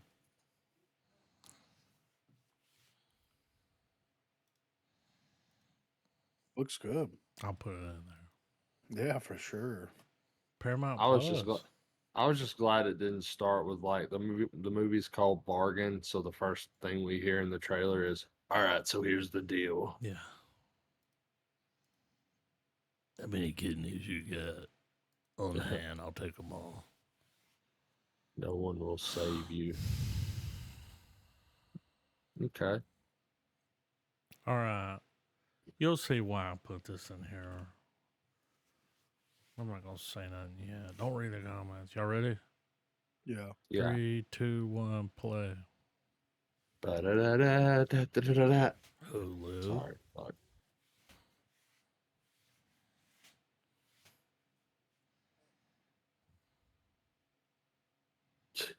There are over 1.65 million Nah, active dude. home invasions. This one's different, though. You'll see. And there's one that's not.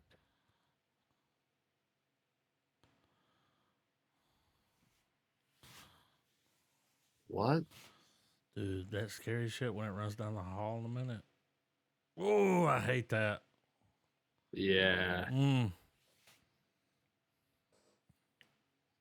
I don't like this. I don't like that sound, dude. What? Just wait. There's more. God damn. Laid her the fuck out, dude.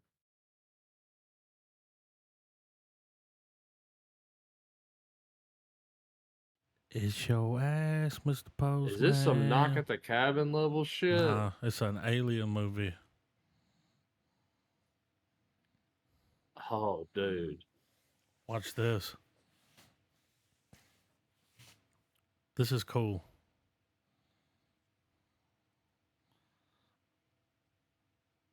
That's cool, right? Oh, Yeah. shit.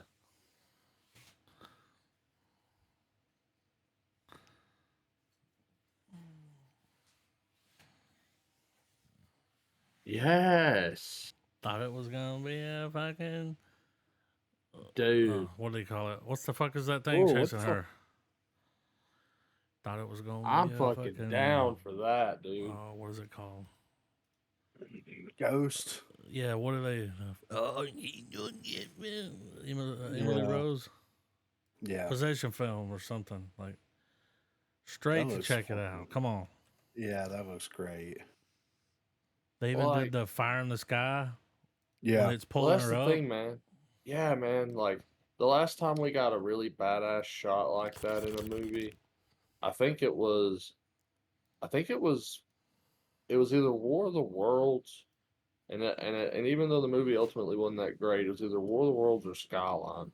But it's that shot where you see the different ships over the city, and it's just sucking shit up into it. Mhm. That looks cool though. Yep. Hulu, dude. Look what we got here. I have been resisting the urge to watch this Yeah, for me too. days, dude. Yeah. I'm pumped. -1. So is this the sequel to Gojira I don't know. or Shin Godzilla or Shin Gojira? I think it's The, a prequel. But like it's It's just Godzilla. it's not the universal. Well, doesn't it take timeline. place like in World War It's the- One or two? But I mean, Yeah. is this? We know how we've got two sets of Godzilla stories going on right now. We got the one straight from Toho out of Japan, and we've got the Hollywood. Oh, this is Toho. Okay. Yeah. Yeah, So I distributed thought by this Toho. was. Yeah. Come on. All right. Let's do this shit. All right. 3, 2, 1, play. All right. Hell yeah. Goddamn right.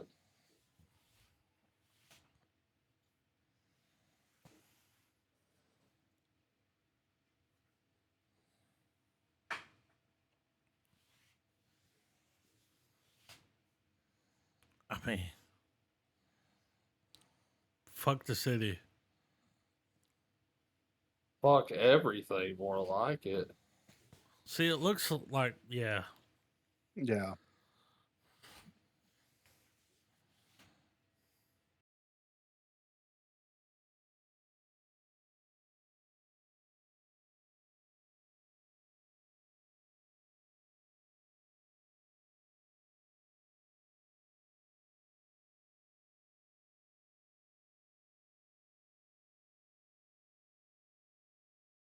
Padlock it.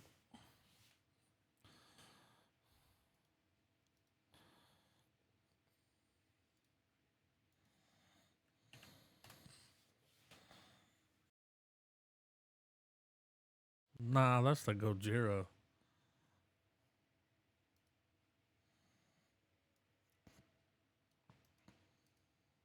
Shit. I mean, looks that gets a amazing. sheesh if there ever is one deserving. What's the -1 about?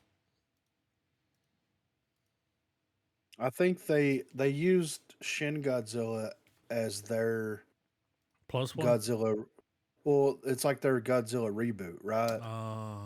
And then -1 would, since this is a prequel. Yep. Before that, I get it. Yeah, I guess in Japan they don't have the word prequel, so they're just like, might as well. At least that's how it makes sense in my Yeah, head. that does make You sense. know? Because it's definitely like older. You Yeah, tell by the clothes, the way the cops looked. yeah. It's like after World War II, Yeah. and it's going to Which be is one. old school as fuck. I love that. Man. Yeah, Well, like, think about the weapons. Yeah. that we have. They're not going to be as. Well, like, the way they did Shin Gojira was that it was the metaphor was because of the Fukushima power plant created Godzilla. Hmm. And this one they're taking it back, like this is a true reboot. Yeah.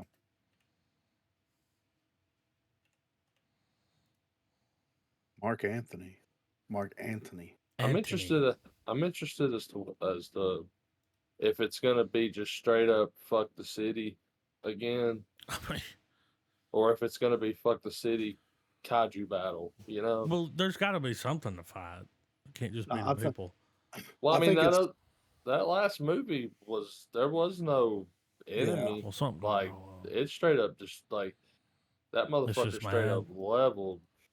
Yeah. He's like, "Why'd you get nuked?" It's like, "My goodness, no." I think whenever Why? that's available to watch, we should do Shin Godzilla and -1 back to back. Sure. I'm down. Because I mean that's I think it'd be worth doing both. Shin Godzilla or Shin Godzilla. I can't remember exactly how it's going by, whatever. But I've seen it and it's really good. Is that the one with the Yeah. big tail? Yeah. Yeah, I remember that.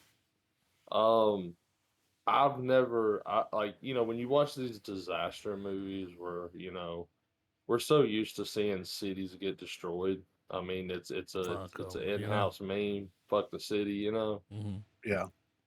Um, it's one of those movies where by the time it gets to the fuck the city moment, um, consider all things aside, if you're invested in the movie, like it's fucking horrifying.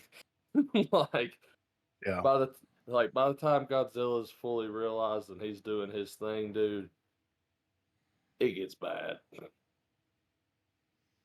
So it's just fuck the city and no save the day. Oh, dude, yeah. Like, dude, that fucking lizard uppercut the sun if he could reach it. Shit, I would too. Godzilla shows up. It's like, well, there goes the neighborhood. Yeah. Property values going down. Yeah. What property? Okay. Mark Anthony. Oh, There's I'm a ready. yeah, yeah. I gotta shut up about Godzilla. I'll talk about that all night. Anyway, 3, 2, 1, play.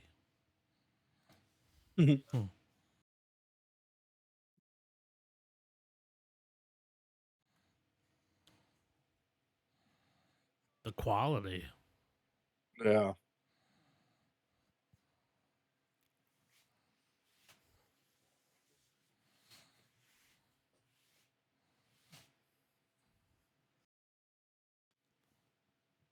This is a Tarantino movie, you know? Yeah.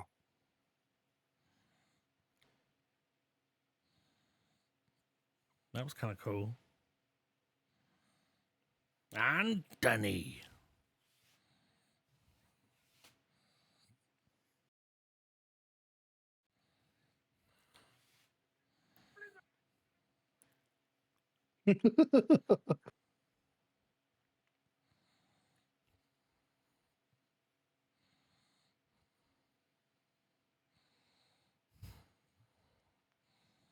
I kind of want to watch this. I mean, I do too. time travel. what? Wait, we got the love story. Yeah, you know the tone's gonna shift again. Here it comes. It's gonna be when he time travels. We watched a teaser for this. Yeah, I remember that. Yeah.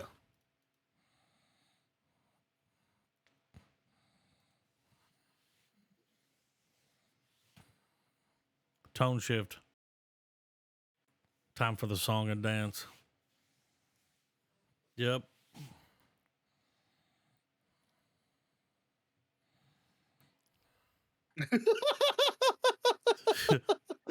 Silka. I'm gonna put it in. Check it out.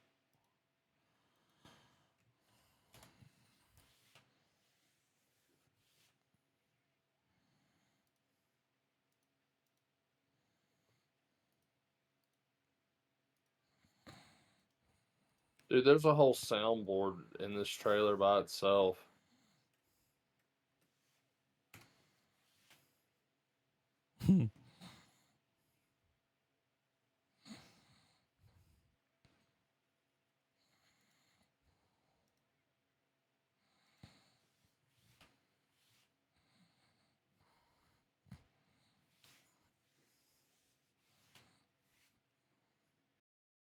A lot of disciplined gangster. Worldwide, I'm gonna go down here to the theater. I'm here to see Mark Anthony. Yeah. I What? mean, The singer? it's just crazy to know there's parts of the world where that kind of music is Yeah. on infinite loop. Dude, the comments were like, only the 90s kids know what this director's capable of, like what he can do. Like, so it ain't somebody new that Yeah. grew up with that style of. I kind of want to see it. There's time man. travel, there's music, there's song, there's dance. I The mean, guy with the little glasses and the fucking sideburns. Come on. you can't be upset when that shit's in front of you. It's shot in like 12K. It's shot The with human quality is eyeballs. so good.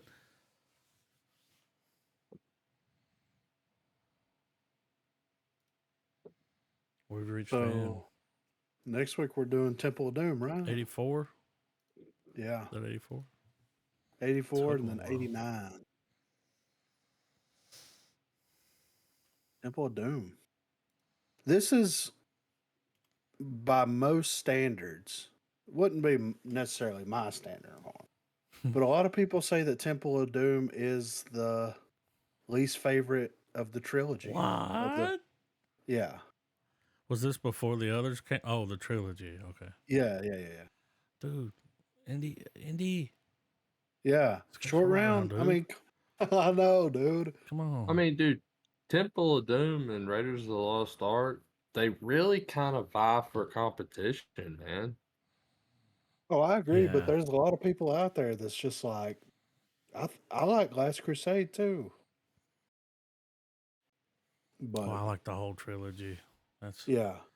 That's childhood. Like Oh Yeah. yeah. It's Indiana fucking Jones. Indiana fucking Jones. And it's like, instead of saying the check's in the mail, we just turn to the camera and do the Indy fucking smile. Yeah. No, you shoot the camera. Yeah. We didn't even bring that up. How like they had whole fight planned out, but he was sick that day, and he was like, "What if I just pull my gun out and shot him?" Yeah. He's like, Iconic fuck scene. this. Yes, very iconic. And the way that he shoots him and just turns around and Yeah, everybody's like, fuck freaking that. out. Yeah. Well, what's hilarious is that, like, even though that scene was impromptu, I guess, or improv, it matches the pacing of the It the does. events Yeah. prior. Like, Yeah. it doesn't.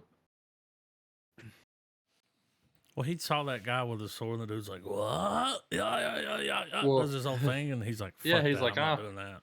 yeah, he's like, I ain't fucking with this. Yeah. Fuck this. But yeah, the check's on the mail. Hit it.